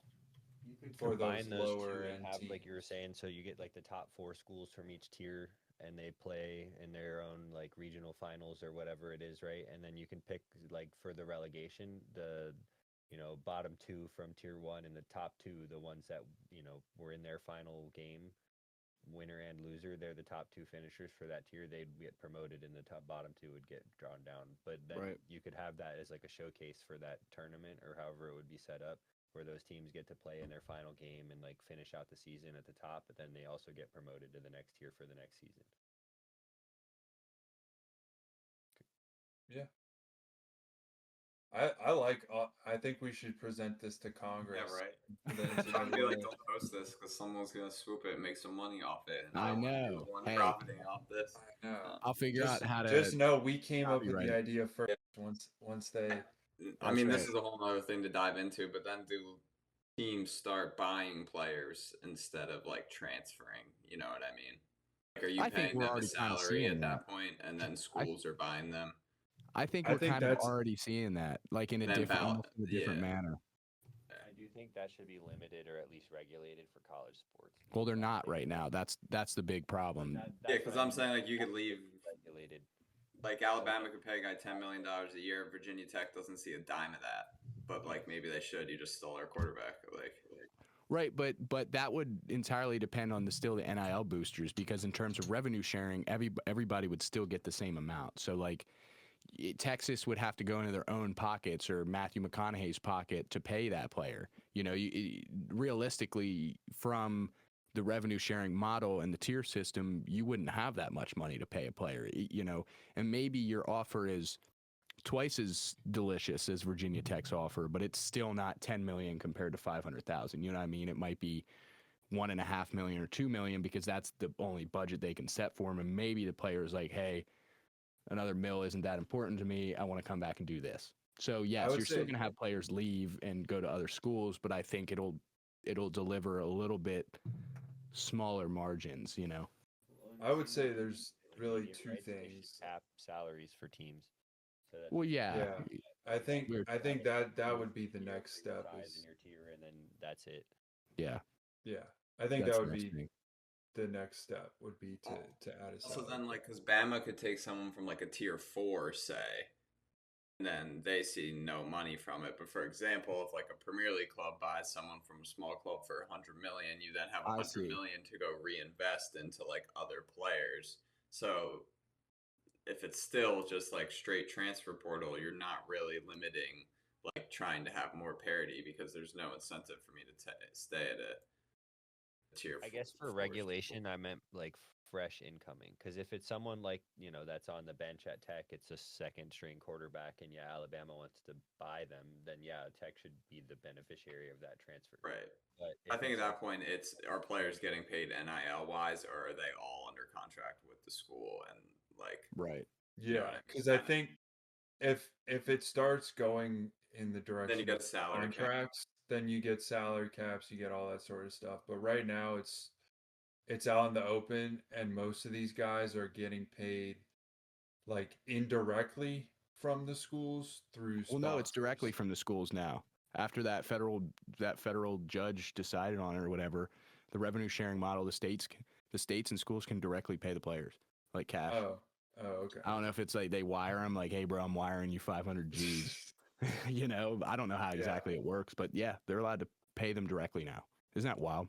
Yeah. Well, in that case, then they'll probably go to contract, and once contracts become a thing, then you might start to see, because then you have things where, okay, you're signing on as a freshman. Are you signing on for a 4-year deal, 2-year deal, Right. 1-year deal? What are the terms? What's the payment?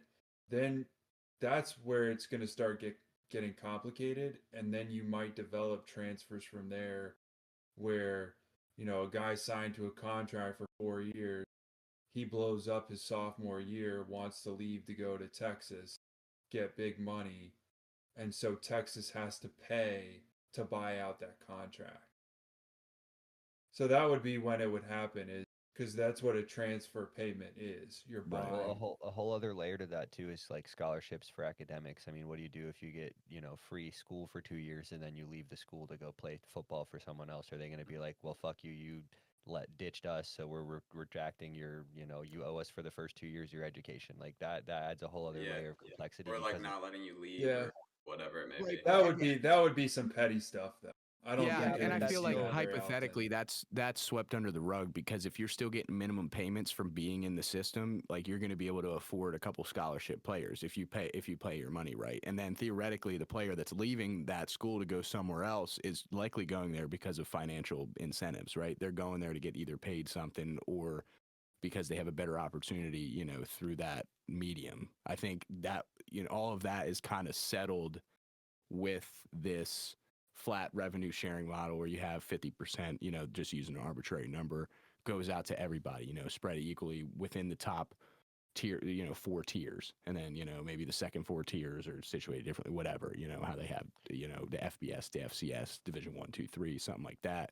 But I think that all gets settled there because really, theoretically they should have enough money as long as they're a smart program to base salary and have enough to give X amount of scholarships, as well as maybe $350,000 NIL payments, things like that. And if as long as they have good connection as well, NIL is name, image, likeness. These guys can get sponsorships from anybody under the sun. So if they, the coaches are interconnected with some good program or some good company that's, been sponsoring them for 10 years, maybe you get a deal under that and they can bring extra money in there where they couldn't have previously. I don't know. A lot up in the air and it's hard to say, but I feel like a lot of it shakes out kind of in that area.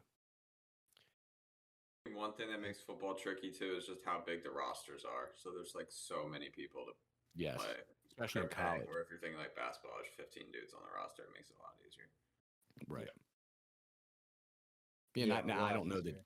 I don't know the TV rights and the media deal income. I don't know the values of that. So we'd have to deep dive and go into the percentages that would reasonably work for, you got to make sure the big teams have their money. Otherwise, they'll form a coalition and just break off and play their own football or something like that because they're too large of markets to be taking too much money from. Mm-hmm. So I think they still got to operate. You still got to let the big dogs eat, for lack of a better phrase. But I think it could be done. To be honest with you, I think it's reasonable. I think it would allow the least amount of parity. I think it would allow the most amount of competition. And we'd be watching the best football because I think truly everybody would be out to win their individual division or their tier because they're so close in skill level to a lot of these other teams. Right. And go ahead. I was going to say, and the transfer portal allows you to be able to way up where you might be bottom of tier 2 one year and boom, all of a sudden you're top of tier 2 and then you're going to be playing in tier 1 the next year, and that's going to help you getting recruits, bringing in more transfers. You boost your team and then you're able to hopefully stay in tier 1 for and then keep working your way up. And so it's going to develop a system where I think personally the big teams are going to like it as long as you can, like you were saying, Tyler, as long as you can pay your players, pay the base salaries, do all that. Like teams like Texas, Ohio State, Alabama, Georgia, those teams, they should be I would assume that they would be happy with something like that, because then you're saying, oh, we can compete in the top tier. All we have to do is top tier every, and we're going to get a majority share of the. We're going to keep going. We're still going to have a strong fan base, and we're going to get the best recruits because we're playing at the top tier.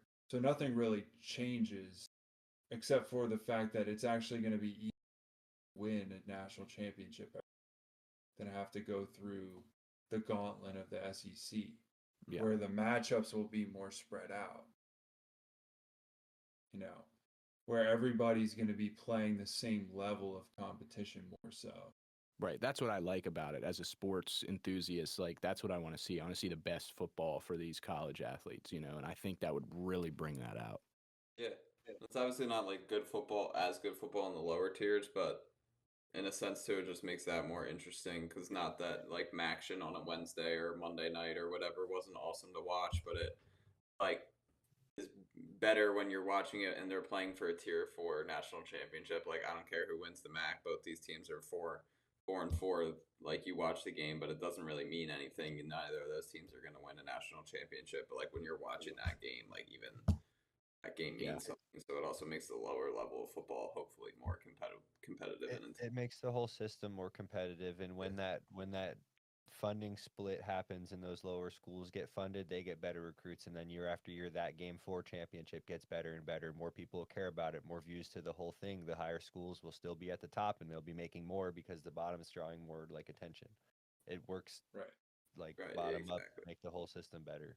And also, if the lower schools, the more money they get, the more they can pay their players, the more opportunity that's going to bring, because there's countless numbers of people, especially with football being such a big team. There's going to be a lot of opportunities for guys that might not necessarily gotten an opportunity 10, 15 years ago.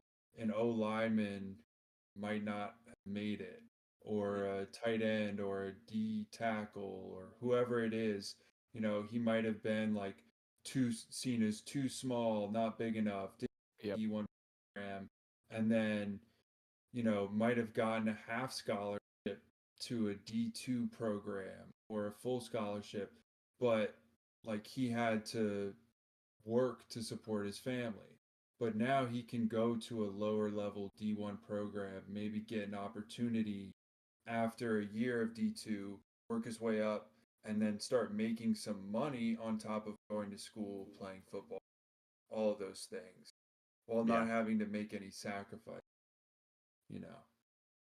Yeah, I agree. I think it gives the players more options, and not just to earn money, but like more opportunities in general. Because like if they really did want to focus on schooling, with this new structure, that's a great way to like go to a specific niche school for whatever you want to do, as well as you might get paid and you can potentially compete for a tiered championship, right? Like it's, even the conferences, I feel like there's so much parity between teams. Like the small teams, you said like the MAC, what is it? The MAC 10 or something like that. Like, I don't even know, but like, who cares about that? But if you make it like a tier 4 championship, everybody's going to start to care.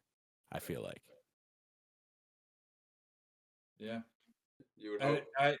You would hope, and I think it would hold more weight than like a conference, because that would essentially be what it is a conference championship.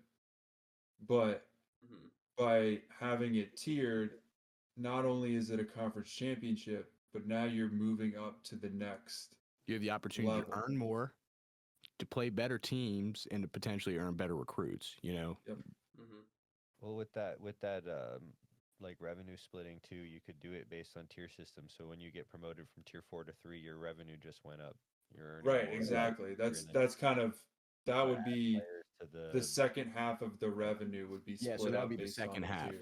The first half is split equally, and then the second half is divvied up based on tier. So when the teams move from B to C tier, that's a problem because now you have to figure out the roster. You might have to cut a player, or get him to transfer, because you don't have, because your budget went down. But then again, like maybe a team that's swapping from tier B to A is like, hey, this team from B to C needs to drop a player. Exactly. We've got an open spot. We need this guy. And he could jump up 2 tiers, become, a part of like a huge school, huge team, have that experience. So I think that's also one thing I will say. I think if that tier system were to develop like that, the tenures of coaches would plummet. Yeah. We're already seeing that kind of though. We're kind of seeing that already, but like you're no longer going to have the coach that's been around for 20 years, 15, 10 years at the same program. Right. The lifespan of a coach at a football program is going to be maximum 10 years. It's brutal in the Premier League and those guys are there. Yeah. Like Jurgen Klopp, one of the best Premier League coaches for 10 years. The Jose Mourinho, one of the best coaches of all time, had multiple stints with multiple different teams, never stayed for more than a couple years, and got fired multiple times. So, like, yeah, the Premier League is crazy the way, but that's because of the tiered system and how if you're expecting to finish in the top 5 and you're battling for relegation, that's a problem. Yeah. And that needs to be fixed immediately. And we're not going to keep a coach for that. We're bringing in a new coach to help keep us up, and then next year we'll figure it out. Like that's kind of that's tough. I think you'd find your long-term coaches though anyway by what is it? Not order of operations, by what's the expression I'm looking for? By what? Common denominator. You see these guys having success, and obviously your tier A teams are going to have a Saban level guy, a Kirby Smart level guy. They have to have him because they're gonna be the ones that can create those programs to drive it up. And you only have so many of those coaches. I think with the tier system, it might get more competitive in the coaching sphere. So like, these guys are going to trend towards these top programs, but there's only so many A-level coaches. You know what I mean? As there is so many A-level teams, A-level players in the collegiate sphere. So maybe that could be how you base the number of tier systems or the number of teams and tier systems. It could be an incognito way, but that might be the most even way to do it because they're all getting the same level of coaching relatively. Yeah. If you could, I feel like that'd be so hard. That would definitely be difficult to make that work, but well, in theory, with that too, it would, like we were saying, like raise the competitiveness of the entire league. So eventually, after 10 years of this tier system being implemented, the tier 4 schools might be the former tier 2 schools, and now every team is much closer in spread, and it's much harder to get relegated because you're, decimal points off of other teams for placement and I don't think that would happen still because of the 50-50 revenue split. You still have the teams earning more, so they're able to get kids to transfer for more cash. I think that will always be available, and you have to keep that operational in order to really separate the levels of teams. And you also have to think let the smaller schools get bigger and more competitive. Oh, I agree. Overall. I agree. You also have to think, so before like NIL, the majority of money that was put into college sports by college football teams didn't necessarily come from TV revenue. That's been something that's like happened over the past 10-15 years where TV revenues become a big thing. Realignment. The majority of where colleges get their money is from donors. If you have a very rich, powerful donor class, you can become successful, and it doesn't necessarily matter. You're going to be able to, the money's never an issue. So schools like Duke, who's got loads of money, a school like SMU, loads of money, bunch of donors, Texas, bunch of donors. Those types of schools that have that super rich donor class that can just put a bunch of money in, Texas A&M, another school, those schools are going to start to lean more. It's like the Premier League. Teams with the most money are the ones that are going to end up being the most successful, regardless of the talent will kind of fix itself in that way towards the teams that have the most money. Right. And I think we see that already. So I think this is just another adaptable version to allow the mid-tier system to really thrive. And you might even see some Cinderellas. I think that would create a great opportunity for something like that. No, I agree. I think you will be able to have that from that because you're going to get a lot of players that are trying to prove themselves. So when you have players that are trying to prove themselves, especially against bigger teams, that's when you're going to have those sorts of Cinderella teams that come up, and then you become familiar with this player you've never heard of, and then all of a sudden he's at Alabama next year, or Clemson, or Georgia, or wherever it is, right. and competing that next year. So Yeah. Yeah. I think it gives a lot of opportunity for the players, like I had said earlier, and that's my biggest thing. Like for so long, and I understand, like I think it's also important. I think they should implement a rule to give all these kids financial literacy classes, when they're paying them this kind of money.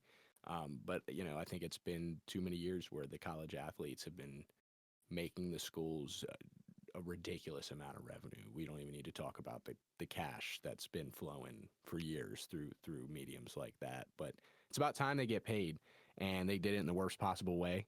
They literally just opened the floodgates and then expected everything to sort itself out. I'm sure that's smart. Let's just let anybody pay anybody anything and require no penalties for transferring. And it's the Wild West out there. It really is. But yeah. But I don't know. All right, fellas. Well, let's wrap it up here shortly. Let's do an overview of our football teams, both NFL and college, and then we'll get out of here. We can give a season outlook. We'll do college since we've been chatting about that. So, Liam, why don't you start us off with the Mountaineers, baby? Dude, honestly, I have no idea. They're gonna be terrible, I think. New head coach, Rich Rodriguez. New old head coach. Our glory days were with him back in the early, late-ish 2000s. I think like our cupboard was left extremely bare, so there's just like not a whole lot of talent there. You guys, we're playing Ohio right now. They're losing 17-7, so not looking good to lose to like Ohio Bobcats, not Ohio State. Not the Buckeyes, the Bobcats. So I don't think there'll be anything this year. I think it's like a rebuilding, culture setting year for Rich Rodriguez to kind of like try and realign the ship a little bit. I don't think they're going to compete in the Big 12 at all. I think they'll be one of the worst teams. Bummer, get relegated. Yep, that's fine. I'm going in October. Haven't been back in a couple of years, so I'll go.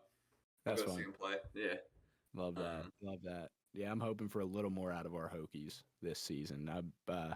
Like I said earlier, very hopeful in the first half of the game, and then kind of that, I've only seen highlights, but missed the second half. But that kick return seemed like it kind of just deflated us, and then it was kind of over after that. But I thought we fought well, competitive. I would say positives, defensive line, linebackers were decent. Our secondary did not look good. And then I don't know if really a lot was positive on offense. We made a few things happen. We had a couple nice plays, so maybe the offensive coordinator is going to make some stuff happen this year. But really, our talent shined on the defense. I think that was where the most positive things happened. And I think to win a lot of games this year, we're going to have to keep it close. I agree. I think we lost all of our best skill position players on offense. Yep. And it's definitely hurting us, and Drones is kind of having to make something out of nothing. But yep. It's also I've never really liked the way Virginia Tech's offense, they structure it. It's just very ever since we've been there, simple passes, dink and dunk, never really moving the ball down the field. The times where they've done that, where they've been able to, that's when Tech has been successful. If they can get, the ball down the field, throw it deep, spread the field a little bit, it just seems like a lot of times the field is kind of limited. And I don't know if that's because Drones is limited in his abilities to do it. They're just limiting themselves in being able to do that. And they were last year because Tootin was a big play guy and made something out of nothing. Yep. And they kind of need that because Tootin was that guy that could just run off a 70-yard run. Yes. And completely break open a game. We need that talent because right now, like you said, our offense is kind of sleepy. It's like it's not overly complex. I feel like it's just easy to defend against as a defensive player. Like we're not running – I feel like we're running stupid little motions and reverse sweeps when like we should be trying to fake out linebacker blitzes and like chop block and pull guards and like do almost NFL caliber style offensive plays. Again, that's much harder to do, with a collegiate team. But I feel like the best teams implement some sort of NFL level style into their coordination. Well, it's like, and I feel like this has been this way for years. We play horizontal.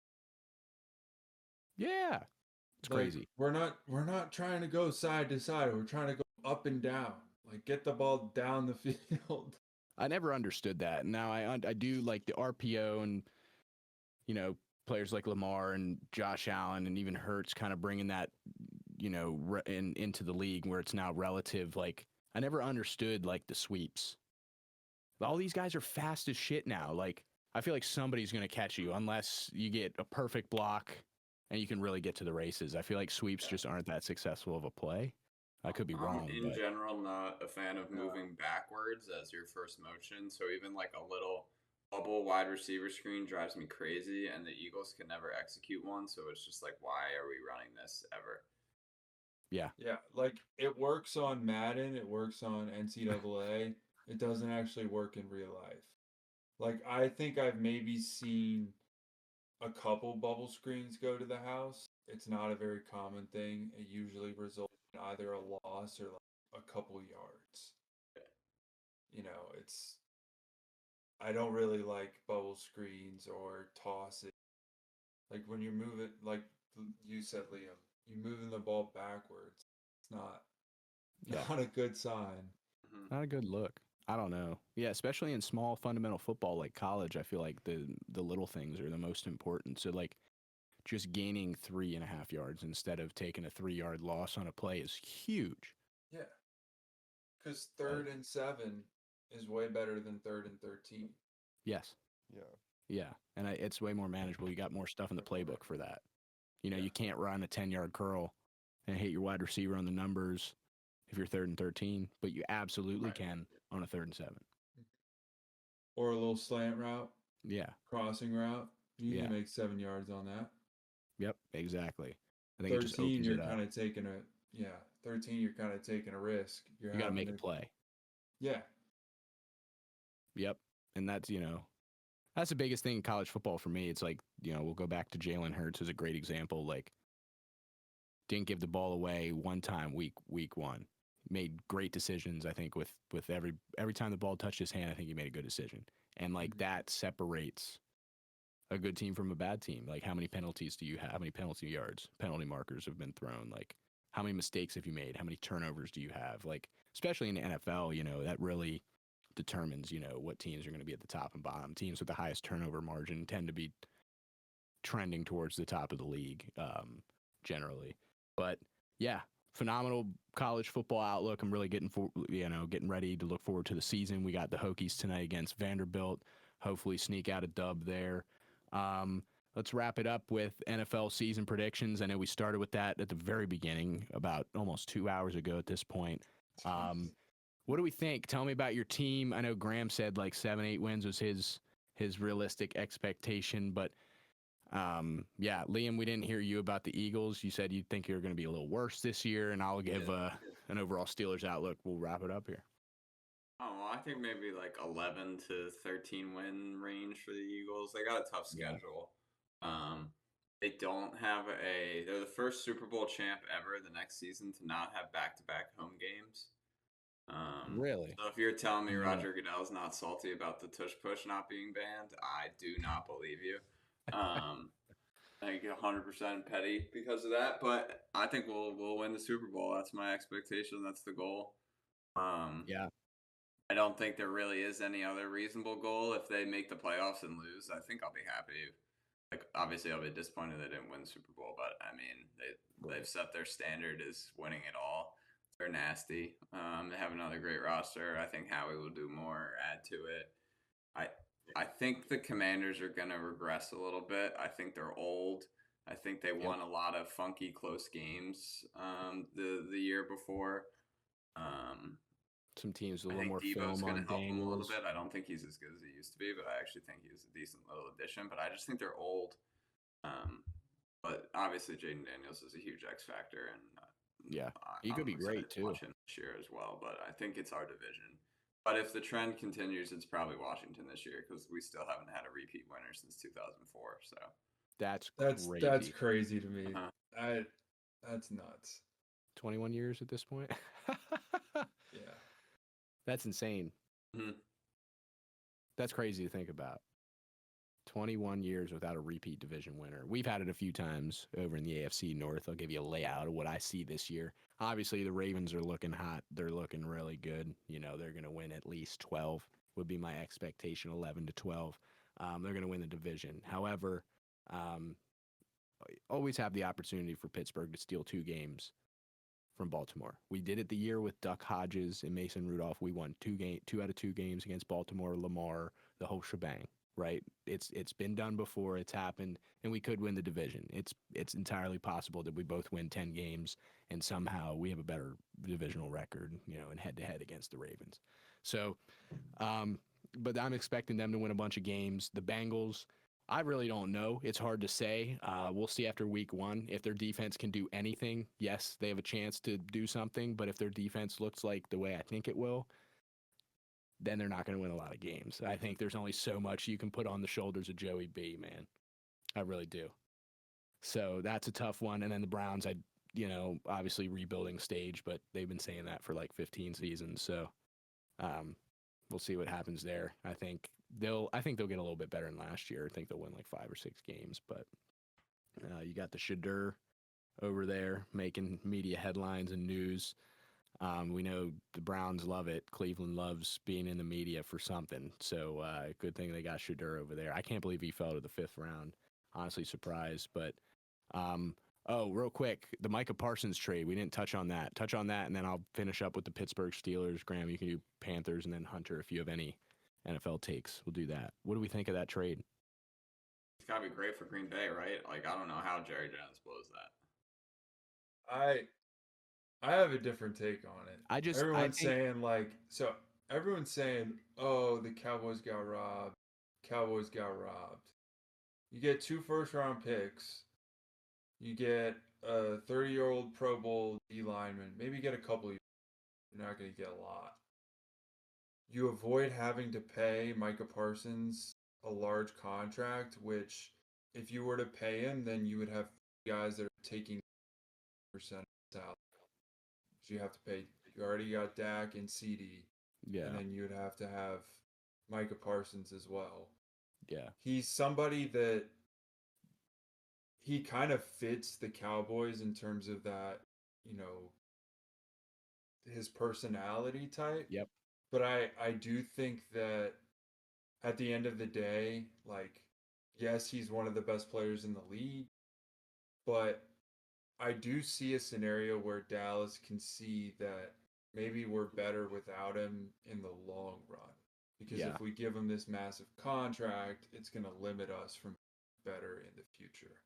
Yeah. So they also kind of handcuffs themselves with like Dak's contract, and they did it to themselves too. So. Yeah, 100%. I will say though, like Micah, for me, if I were a GM, I'm very much an armchair GM. I managed 3 fantasy football teams and the GM of all 3 of those teams.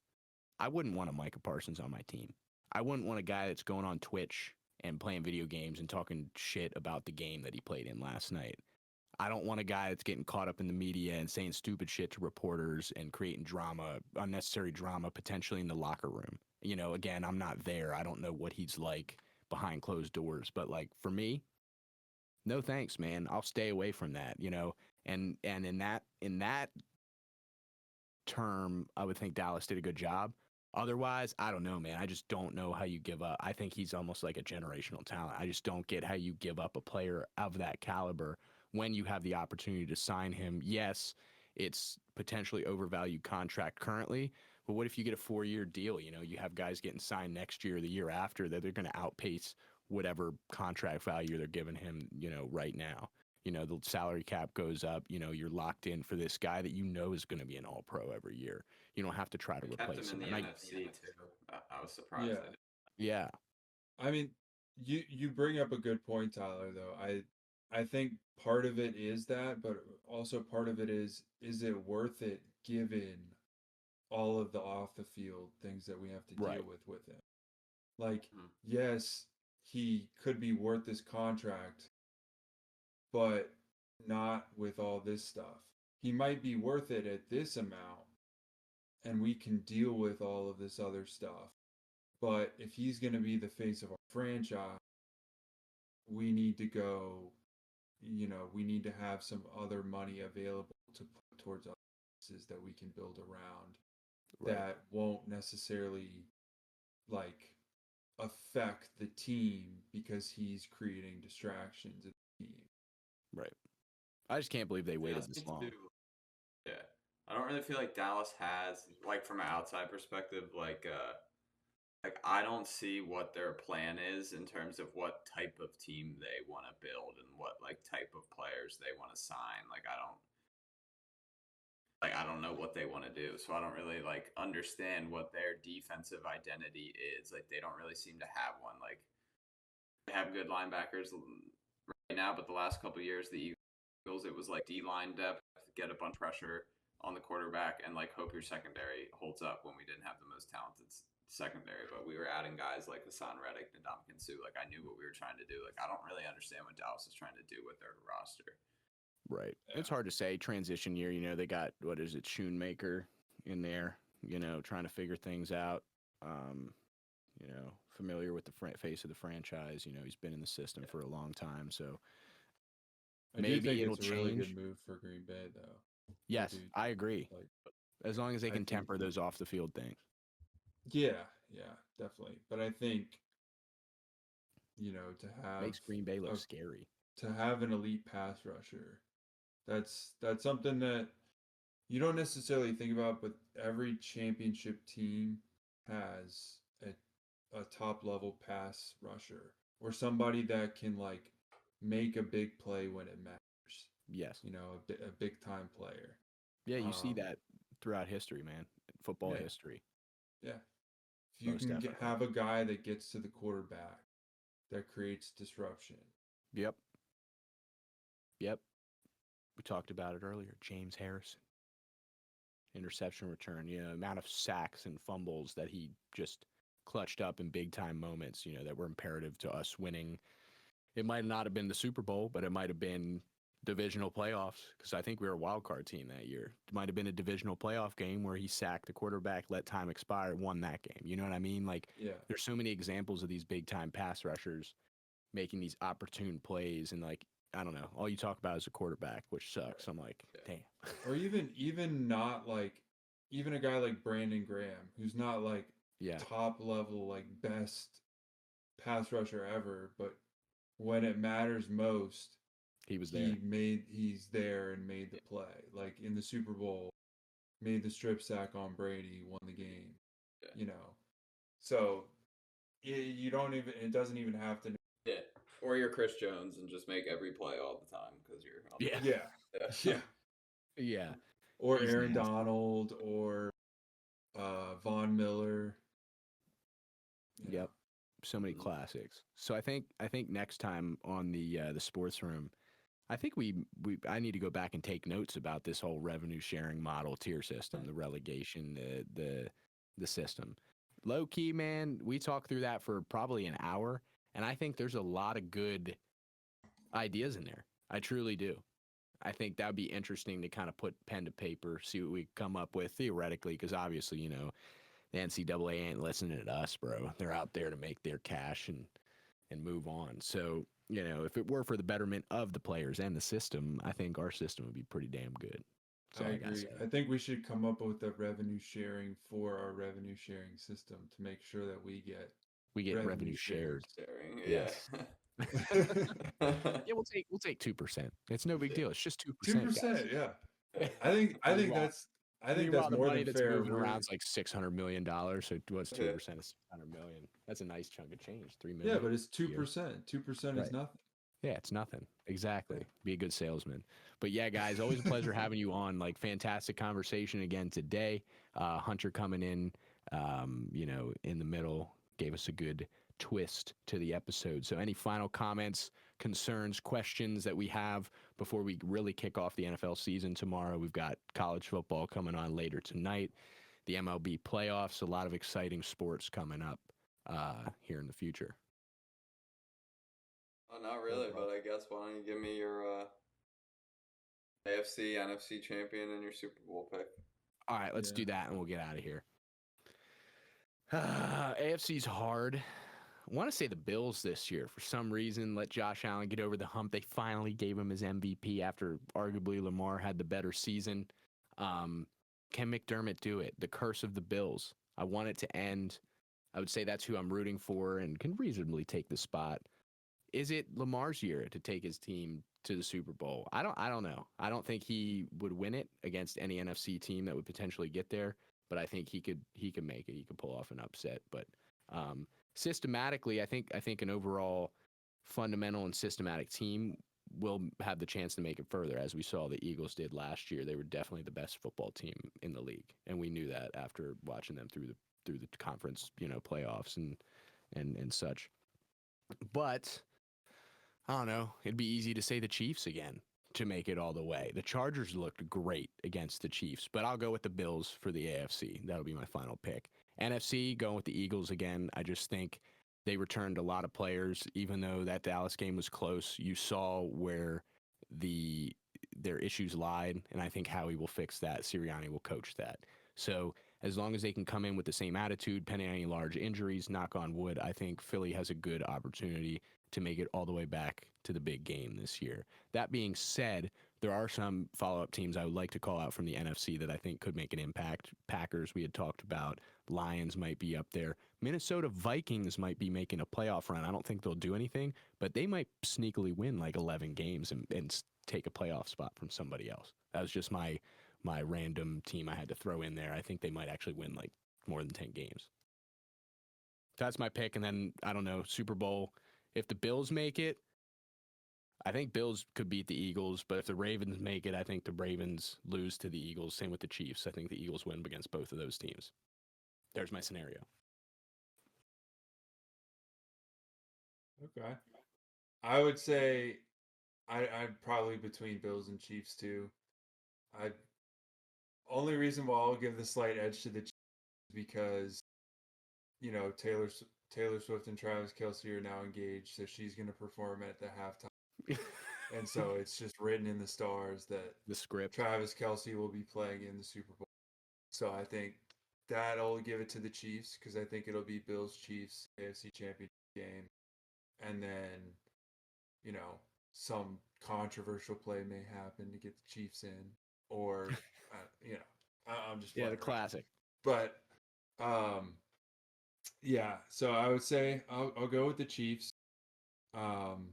Not super confident in that because I do really, and Josh Allen coming off an MVP season, I think that'll be really good. Give him some confidence, honestly. Yeah, for sure. I do want to give. There's one team I think that's going to surprise some people in the AFC. It's not necessarily a team that you think of, but I do think that the Denver Broncos are a team that could sneak up. I like Bo Nix. I think he's going to take a jump or two. Defense is solid. They've got receivers around him. R.J. Harvey, rookie running back. J.K. Dobbins is there too. I don't think they're going to, make it to a championship game or anything like that, but I think they could surprise. And then NFC, I think it'll probably be Lions NFC championship game. And then probably, I don't know, has there been a rematch of back-to-back Super Bowls? That's a great question. Because I think there's a chance that it could be 3 out of 4 years. It could have been like a Steelers Cowboys or Steelers Niners back to back. Yeah.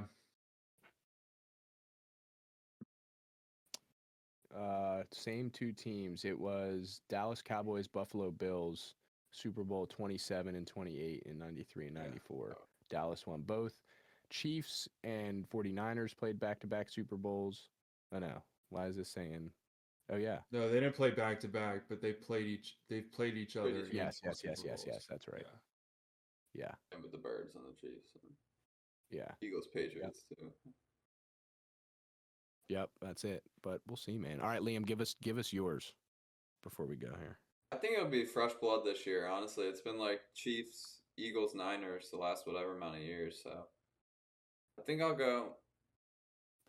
I feel like Buffalo because I kind of feel like it's Josh Allen's time to win one for some reason, but I liked Baltimore's defense, and I really like Jair Alexander, and I thought that was a great addition. I think he's super good, and I was wanting the Eagles to get him. I'll go Baltimore, Detroit. Baltimore. I think the Detroit. Lions get in. I thought the Lions. I was scared of the Lions last year. Like if there was one team I was nervous about, it was the Eagles playing the Lions. I thought they were nasty. A lot of injuries. Obviously, they were hurt, but I thought they were. I think really you guys would have been fine given their current team last year. Like at the time, I think you would have swept by them. But I think the Lions got a when they're shot. fully I healthy? think Dan Campbell's done a great job. I don't fully trust Goff, but he also has. He's been to a Super Bowl, right? He lost with the Rams, right? So he's been to a Super Bowl before and knows how to get it done. He doesn't really get credit for that ever, but Ben Johnson leaving. Yeah, that's true. Yeah. I wasn't thinking about that. I'll go. I think Baltimore. Maybe I'll take Baltimore winning it all then. Take Baltimore. Over to I Detroit. don't know. I can never pick Baltimore. I can never stand to see Baltimore in the Super Bowl. I hate I that. wasn't even thinking of that when I was making my picks. My bad, bro. That's all right. It's okay.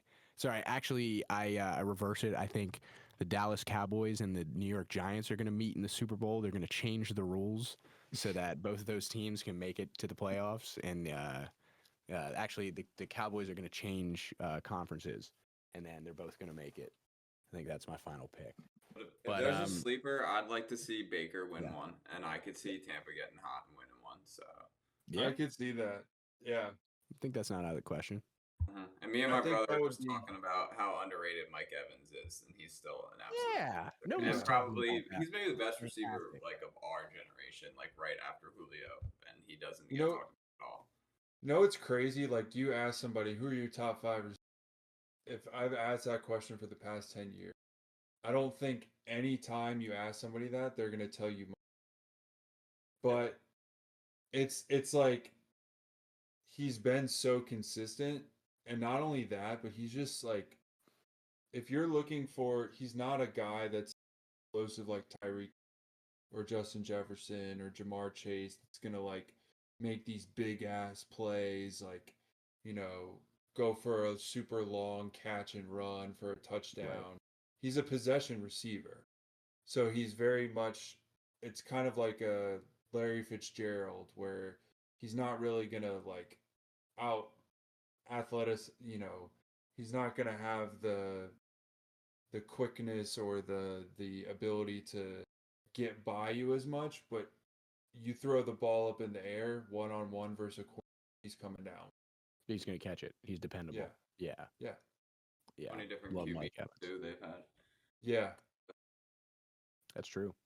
Jameis, bro. The 30-30 season, just flanging it. That's a crazy stat line. That is such a crazy stat. That's awesome.